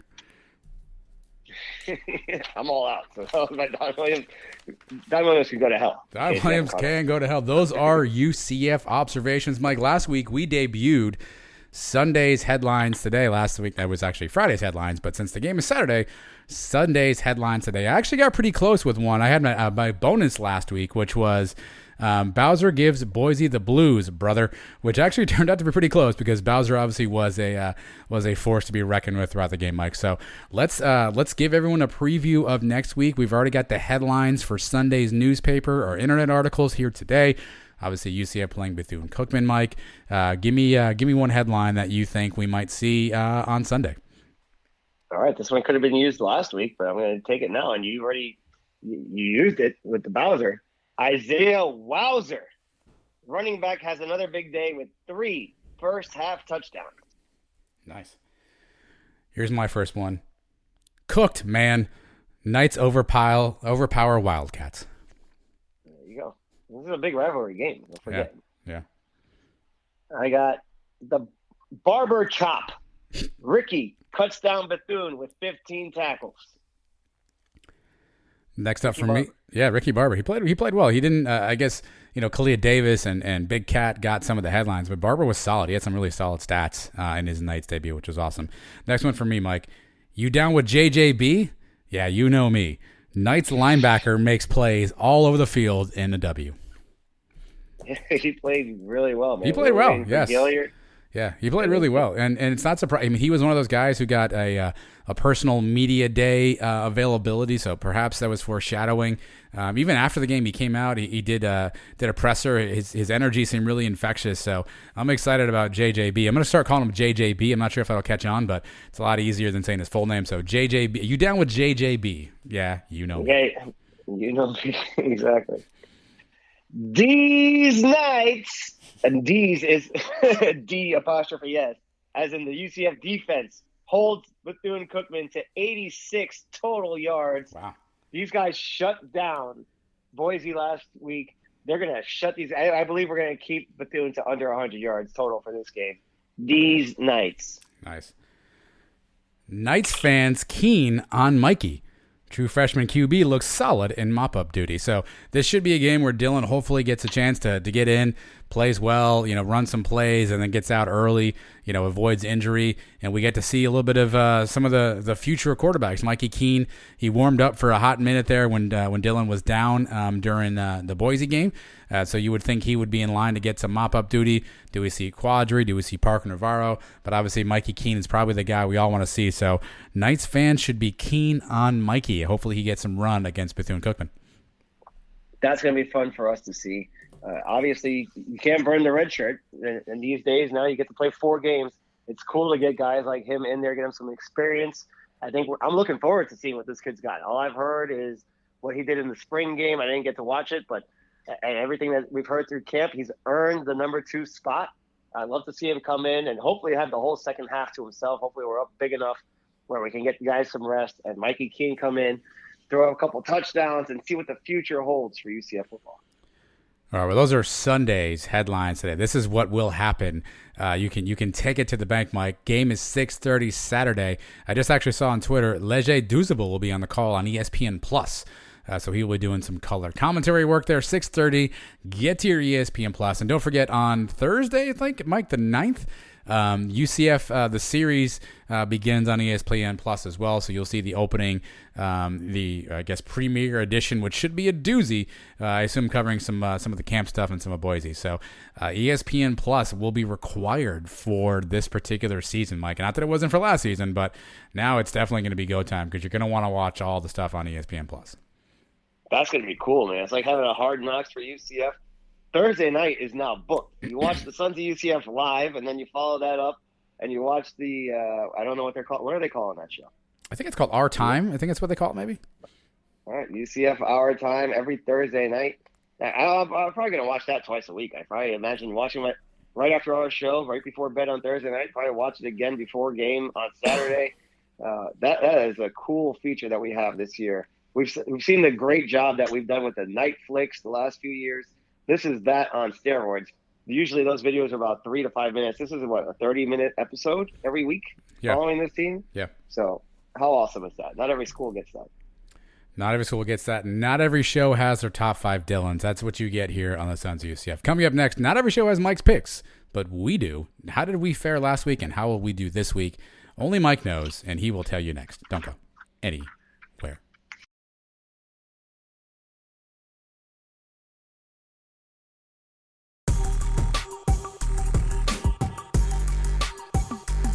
Mike versus everybody.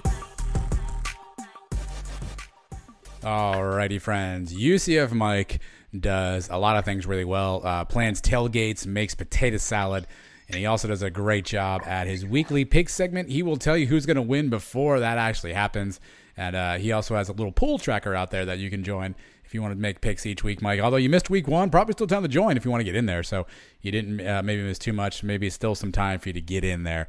But each week, Mike previews some games in and around the American Conference, maybe some games that have a little bit of tie to UCF, Mike. So I guess, do you want to recap how you did last week, week 1? Where do you stand? Where do we all stand? What's the update?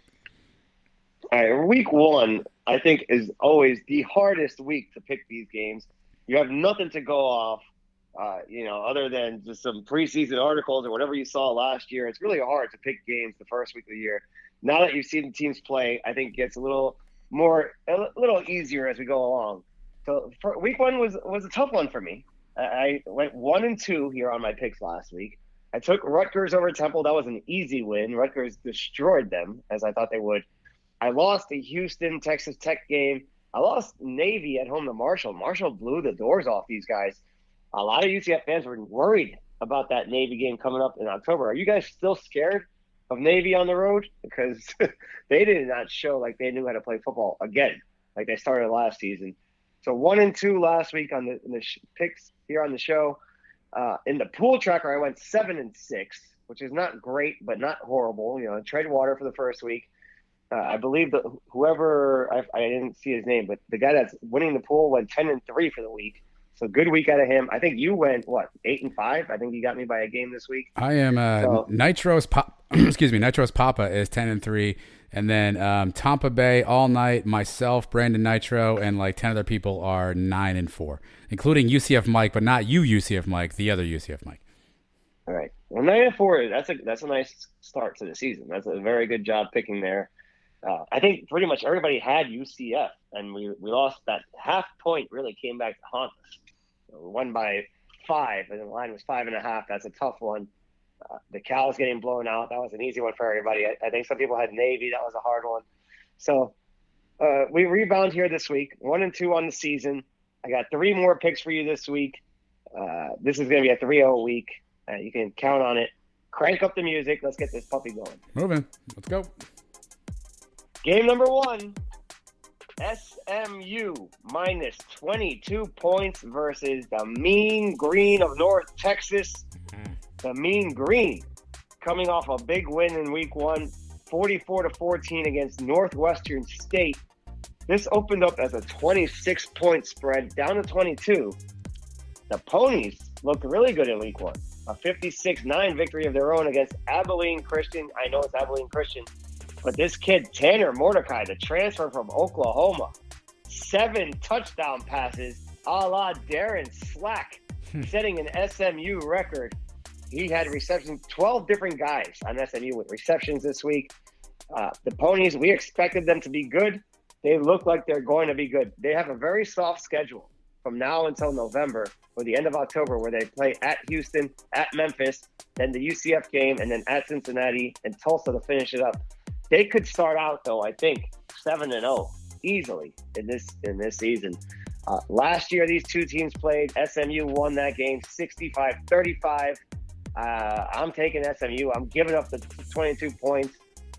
I would have given it up if it stayed at 26. I think SMU is hot right now. They're going to be at home. So give me the Ponies. Let them cover the points. And I think they cruise to another 30-point win.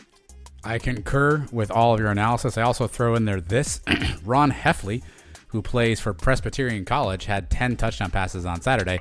And that's important because Presbyterian College is coached by Kevin Kelly, who, Mike, is the guy who famously refuses to punt and always onside kicks. Ron Heffley's 10 TD passes in an 84-43 win this week. Wow. 10 touchdowns. We go nuts with Al Bundy, 4 touchdowns in one game. This guy did that 2 times plus another 2. Yeah. But seven touchdowns. We talked to Darren Slack a couple weeks ago on our show. That was a big deal back then. That's a UCF record. This guy broke the SMU record. Tanner Mordecai, maybe a name we need to keep an eye on here as the season goes along. All right, yeah, for sure. All right, game number 2. Tulsa at Oklahoma State. Oklahoma State giving up 12.5 points. Week 1, what happened to the Golden Hurricane? They lose at home to UC Davis. Did not see that one coming.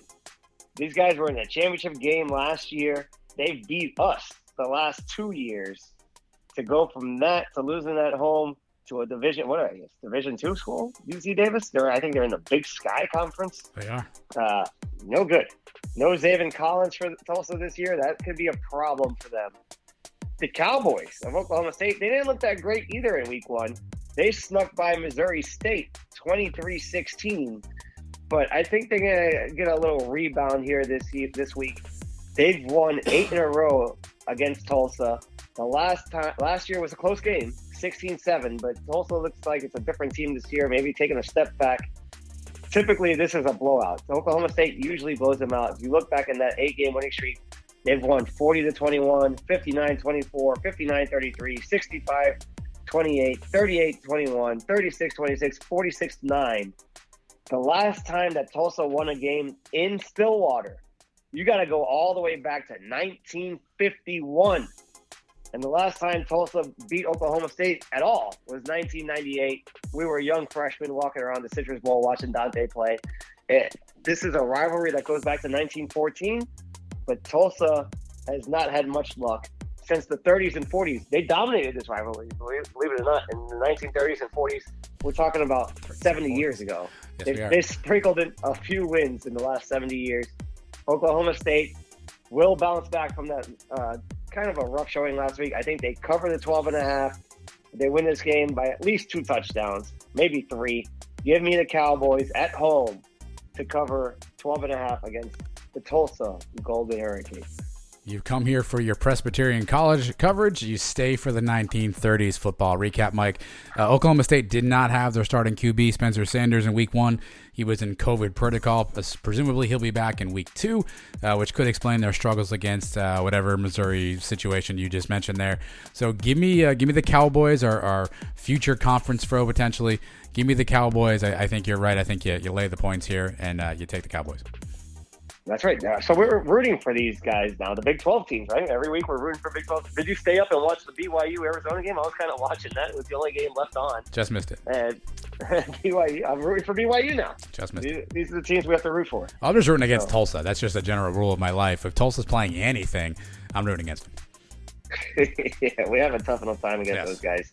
We don't want to have to see them in the championship game or anything. It doesn't look like they're headed that way this year. Well, hopefully not. Okay.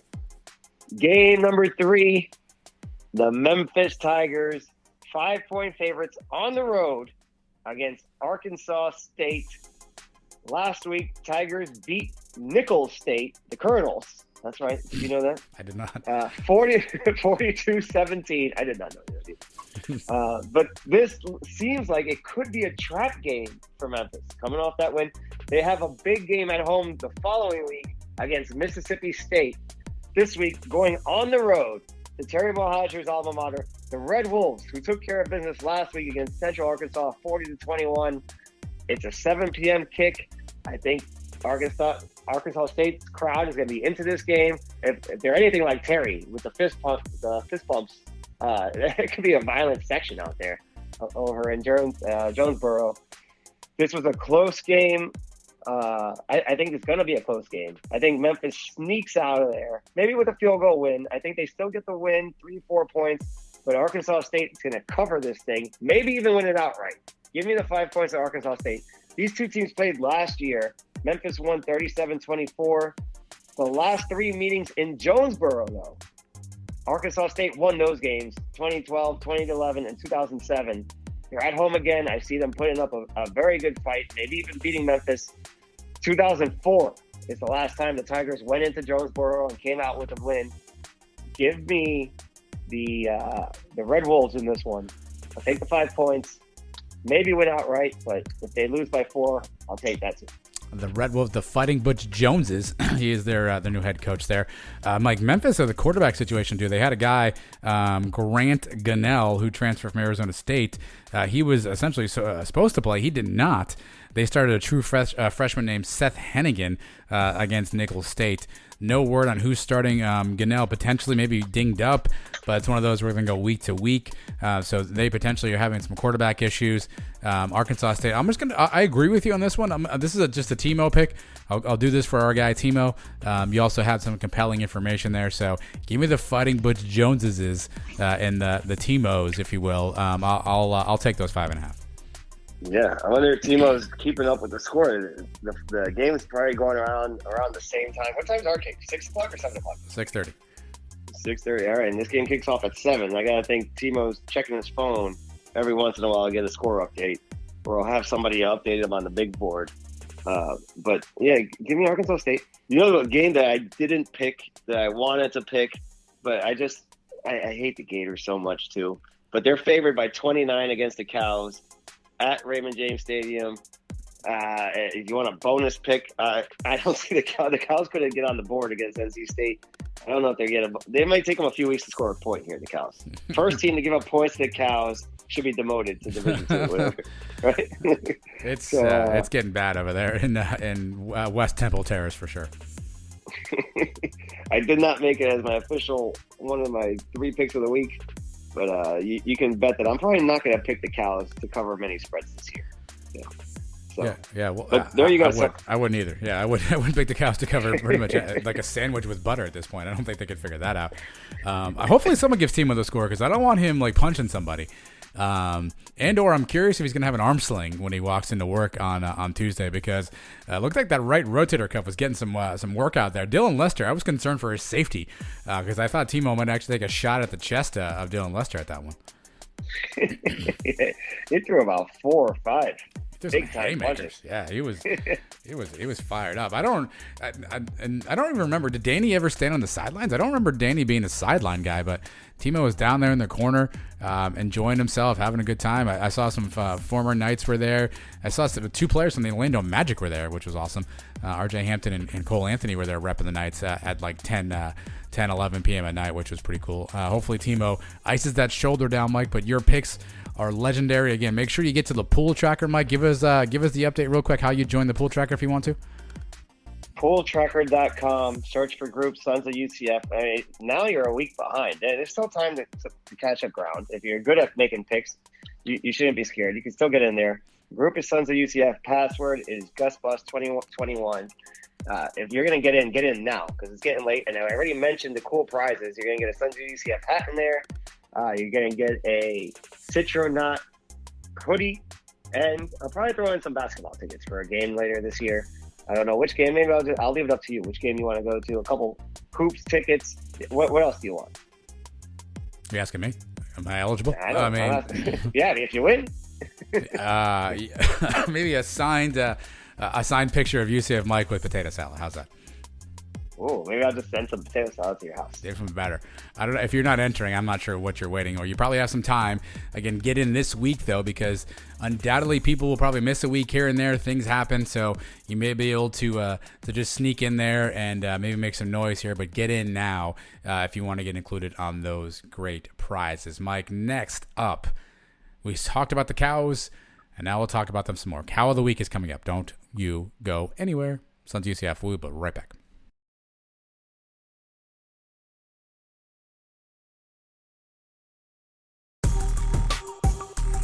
Mike and Adam, Sons of UCF. That'll move those chains. That's good enough for another UCF first down.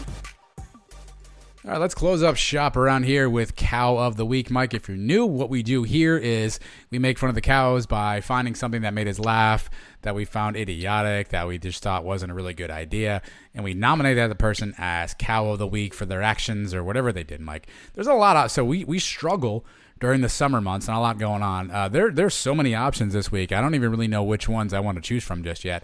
Even as I'm talking right now, I don't know what I'm going to go with, but I'll let you lead off and I'll figure that out. Who do you have for your Cow of the Week? Right. I mean, we've already discussed Mike Norvell could be a cow easily this week. I'm sure the people that did the preseason rankings look like cows, with some of the Washington at number 20 losing to a Division II school, things like that. Those are probably easy cows. This one was during the game. Yeah, I don't know. I guess we got to blame the American Conference. Does it go straight up to Oresco for being cow for this? But there were 2 targeting calls made in the fourth quarter of this game, and we don't get to see the replays. These are big time calls in the game, big game swinging plays could be. And you're talking about players getting ejected from a game, and the fans sitting there can't see what happened. Why? What is the point of this? They put up on the screen, American Athletic Conference rule does not permit us to show a replay of a targeting call. Why not? There's no explanation as to why you can't do that. And then looking at it, going home and watching the replay the next day, that first one, I'm sorry, that's still targeting. I don't know why they took that one off the board. That was targeting to me. So the referees could be part of the cows this week. The American Athletic Association, the American Conference. Yeah, that's what they are. For having this stupid rule is a cow. The whole targeting thing. Explain it. Do you have a good explanation as to why we can't see the replay? I don't. Obviously, you and I did not make it to any games last season. And so I actually texted Trace and I said, hey, you were at some games last year. Was this a rule last year? He said he thinks so, but he doesn't really recall. I remember when I was at the Fiesta Bowl, Mike, and they were reviewing the Joe Burrow knockout blow from Joey Connors, that was not replayed on the big board. And I at the time was wondering why. So maybe it's an NCAA thing, but I don't understand why. I guess maybe they don't want they don't want to glorify the hit, so they don't want to play it over and over again, but they're doing it at home. So I'm not sure the difference. So I assume that they think that people in the stands are just going to go just crazy if they don't call it the right way, because they show it at home. So what's the difference between showing it in the stadium? The only difference I can think of is they think something bad's going to happen if they show it in the stadium. So they're not showing it, although I don't know what that something would be. I mean, these are the people that pay the money to go to these games. We should be informed on it as to what's going on and be able to make our own opinion as to what's going on. I know Major League Baseball, they have replays now, and they'll show you whether somebody's safe or out, and they'll give you 5 different angles and make you to see what you think is the right call. And to not give your fans here to be able to do that, I think sucks, man. I think they need to change that rule. What are they afraid of? People seeing a big hit? What's the worst thing that happens? People are saying, oh, every time they show the replay. If the guy's still injured, I mean, this is big boy football time now. Let's see the replay. I paid my money. Show me the replay. But they show it to you at home, and so that's what I don't understand. If they didn't want to glorify the hit or something, then they wouldn't show it at all. But they show it to you when you're watching at home.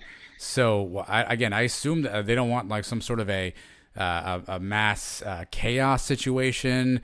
They don't want fans fighting each other. I don't know why us in the stadium aren't responsible enough or mature enough to actually see the replay. But if you're sitting at home on your couch, you can see it. I don't understand. That doesn't make people any sense. People are gonna react with boos or whatever if it goes against the home team, no matter what. If targeting is on them or the other way, people are gonna react negatively no matter what if it's against their team. So might as well just show us. And in some cases, you could see, oh, you know what? Maybe they got it wrong or maybe they got it right against us, and I can understand the call. But if you don't get the chance to watch it again, automatically I'm going to assume the refs are just going against us, and I'm going to be pissed. That's a good assumption to make, because I don't know why we can't be trusted. But they made it seem like it was the American Conference's rule. So I don't know if that's just a conference thing. Maybe I actually have the email address for the spokesman for the AAC. Maybe I'll send him a note and see if he can offer clarity on why that is, because I'm genuinely curious as to what it is. I'm sure maybe there's something super easy we're not thinking about, Mike, but it does not make any sense. And is this an NCAA rule or not? I guess we need to figure all that out. But it definitely was Cow of the Week worthy. Yep. So that's Cow of the Week for week 1 of the season. Let's try to clean this up. And it's something that's easily corrected. You can change the rule and have it replays available next week. What's going to stop them from just saying that? Yeah. All right. Again, a lot of options this week. Again, with college football actually on, there's so many options, so many things. You mentioned some of the teams that got upset that were ranked, and now they look kind of foolish for being ranked when they got boat raced. We mentioned the Heupel article earlier where 8 out of 10 games were misscouted. That feels like it's potentially Cow of the Week worthy, Mike. I'm going to go, though, to 2 options here. One, our friend Randy Edsall. Are you following the Randy Edsall saga? So they lost again UConn this week. I think it was Holy Cross. And 2 things about this game were hysterical to me. So there's a viral video going around of the defensive coordinator trying to get the team sort of pumped up. They're in a bit of a huddle, and he's obviously giving them some sort of a instruction or pep talk. And he puts his hand up to sort of get everyone to put their hands in, and nobody follows him. He just stands there for like 35 seconds with his hand in the air by himself. And finally, like 2 guys like kind of put their hands up and sort of smack at him, and then they go out and they end up getting beat by Holy Cross. But then we learned shortly thereafter that Randy Edsall decided that he was going to retire at the end of the season. So he had enough, and he was going to retire at the end of the season. Then today we learned Randy Edsall's leaving today. So Randy Edsall's tenure, and he's if you've been with us for a long time, he's been a Cow of the Week staple for a while there, because he'd like to offer his opinion on everything every week. So Randy Edsall, I don't know what's going on there, but potentially Cow of the Week. And then Mike, Miami. The turnover chain. I don't know if you saw this. They're down 27-0, and they get a turnover, and I think it's an interception. And they run to the sideline. 2 gentlemen actually break out this gaudy turnover chain from like a chest of drawers on the sideline. They put it around the neck of the kid. You're down 27-0. I'm not so sure we should be celebrating that. But here's the best part, Mike. It got overturned, so the kid had to take the necklace off, give it back to the equipment guys, put his helmet back on, and run onto the field. I don't know what the rules are, but they should probably wait to see if the turnover stands before they start doling out the chain. And they should probably figure out, like, is this really the time to be celebrating a turnover when you're down 27 to Alabama? So Miami in the turnover chain, it was fun while it lasted, right? The first year was a nice gimmick, and now we're on year 4 or 5 of this. Everybody's got one. I'm watching the Mississippi Louisville game right now. Mississippi just got a turnover. They had a turnover chain on their guy. It's not really fun anymore. It's not really cute. It's not really unique. So Miami and the turnover chain and the whole execution of it against Alabama, cow of the week. Yeah, I'm glad we didn't break out one of these gimmicks. We talked about it a couple weeks ago. We were scared that T-Will would be a guy that would bring one of these things. I didn't see the Dylan Lester turnover chain. I saw that the T-Mo fist pumps. Maybe that's our thing. But to break it out when you're down 27-0, give me a break already. Yeah, one play, and then the call gets reversed. It's even funnier. It's typical Miami. They deserve that crap. I'm glad that they got their doors blown off this week. They're going to drop. And to talk about the people doing the rankings, they were number 14 in the country to start the year. Where are they going to drop to? Tell me they drop out of the top 25. They probably won't, right? They'll probably drop to they'll get the credit because it was Alabama. Yeah. Yep. Yeah. So they'll drop to 21. They'll still be ahead of us. How many weeks until we actually pass them by? Well, hopefully not more than the other 1 or 2. So. Yeah, well, so that's a great question. So the polls typically come out on Mondays, as I assume because it's a holiday. It won't come out till Tuesday. You mentioned it, Mike. A lot of guys, a lot of teams fell this week. So does UCF sneak into the top 25 again? LSU took a W, Miami took a W. LSU took a loss, Miami took a loss, North Carolina took a loss, Washington took a loss, Clemson took a loss, although they probably won't drop that far. So does UCF sneak in here? Wisconsin took a loss, by the way. Does UCF sneak into the top 25 this week? There were still a bunch of teams that were not ranked ahead of us still that probably are gonna move into. So I'd say probably not this week. Maybe week 2 when some more of these top 25 teams lose, maybe. And we put an impressive number up against Bethune-Cookman. We win 63-0, and then some other teams ahead of us lose, possibly. By week 3, if we beat Louisville, which right now Louisville is not looking good against Ole Miss. They're losing 23-0. Yep. And it's almost not even – there's 7 minutes to go in the first half. So how impressive will that win look? I don't know. But if we're 3-0 and these other teams keep losing, then yes, we should find our way into the rankings in the next couple of weeks. We're going to get more votes this week. It's a quality win against Boise State. So what were we, 31, 32 or something like that coming into the season? I think we'll keep moving our way up into the top 25. Maybe not, but we're getting closer. So Bleacher Report tries to predict the rankings before they come out. So they do not have us in the top 25, but they have the others receiving votes. There's only 4 schools listed there. Washington, who just took an L to, I think, Montana. Maryland, who beat up on West Virginia, I believe. TCU, I don't know who they played. And then UCF. So we are in Bleacher Report's next 4 out, essentially. But they have Miami is not pictured in their top 25, so we'll see if that holds. Ole Miss right now is 25th in that poll. Obviously, they're boat racing. Louisville, will that change? So I agree. I don't think we sneak in this week, but if we keep things rolling and keep a good win at LSU or at Louisville, rather, potentially that gets us closer. And to your point, we need some of these other teams to sort of beat up on each other and see where that kind of takes us. So I agree. Probably outside looking in, at least for this first week. All right, keep taking care of business. By the time we get to that Cincinnati game, that'll be a showdown of top 20 teams. Where would we be 6-0 at that point? By the time we're going into that game, I think for sure we're in. Hopefully, Cincinnati holds up their end of the bargain. They can beat Notre Dame. Notre Dame didn't look great. They played an FSU team that wasn't that great, and they struggled with them. Obviously, Indiana turned out to be a fraud in week 1. So, just keep plugging away. Keep plugging away. The Louisville game. Judging by tonight, I'm a lot less concerned about. Obviously, it changes week to week. They'll be at home when they play us, this and that, but they don't look that great, right? And I wasn't scared of them coming into the season. I'm a little less scared of them now. Let's go. 3 weeks in, we'll be ranked, and then it's only up from there. Also, a low-key, big thing about Notre Dame Cincinnati. Notre Dame's defensive coordinator is Cincinnati's former D coordinator, Marcus Freeman. So if he knows anything about Cincinnati's offense, which you think he does. We'll see what that game turns out to be. But we got plenty of weeks to discuss that. Plenty more Sons of UCF shows for you to listen to. Make sure you're subscribing to wherever you get your podcast. Find us, Sons of UCF. Again, social media stuff everywhere. Facebook, Instagram, Twitter, our YouTube page, Two Nights Media. Go there at UCF Mike 1. And then don't forget, Thursday is the live show featuring Trace Trelko, who is at SignPaz on Twitter. We will bring you the latest comings and goings. We have a lot of interesting guests that join us. Sometimes our internet works, sometimes it doesn't. Sometimes it's a solo show with yours truly. You never know what you're going to get. Thursday is the live show.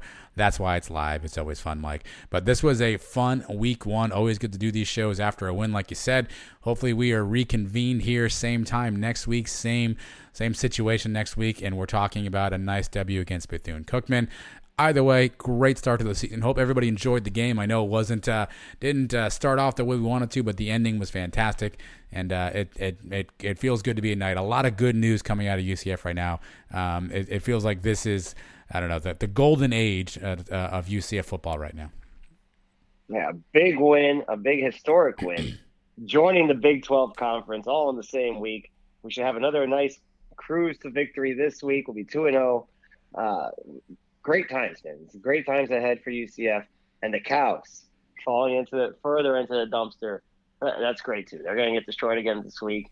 They're in the bottom 10. Has that come out? Because that's even more fun than the actual rankings. The bottom 10, where are the Cows going to be? Are they the worst team in college football? they'll be battling it out, I'm sure. Yeah, so. I mean, that's fair, actually. I don't even know who else will be. UConn probably on that list coming up soon. But either way, it's a lot of fun. We're glad you guys are along for the ride. Again, it's going to be a fun football season. Make sure that you're subscribing to everything we're doing. You can find a lot of cool stuff. We got a couple of ideas up our sleeve. You never know when we'll throw something new at everybody. So don't miss anything here at the Sons of UCF. We appreciate everyone for listening, watching, attending the tailgate, and screaming your head off until 1:30 in the morning. We will reconvene with you all Thursday night. Everybody have a fantastic and a safe week. Until then, we will talk to everybody. Go Knights. Charge on. My voice made it all the way. Way to go. I had a lot of coughing, too. I feel bad about that. Anyway, See you guys.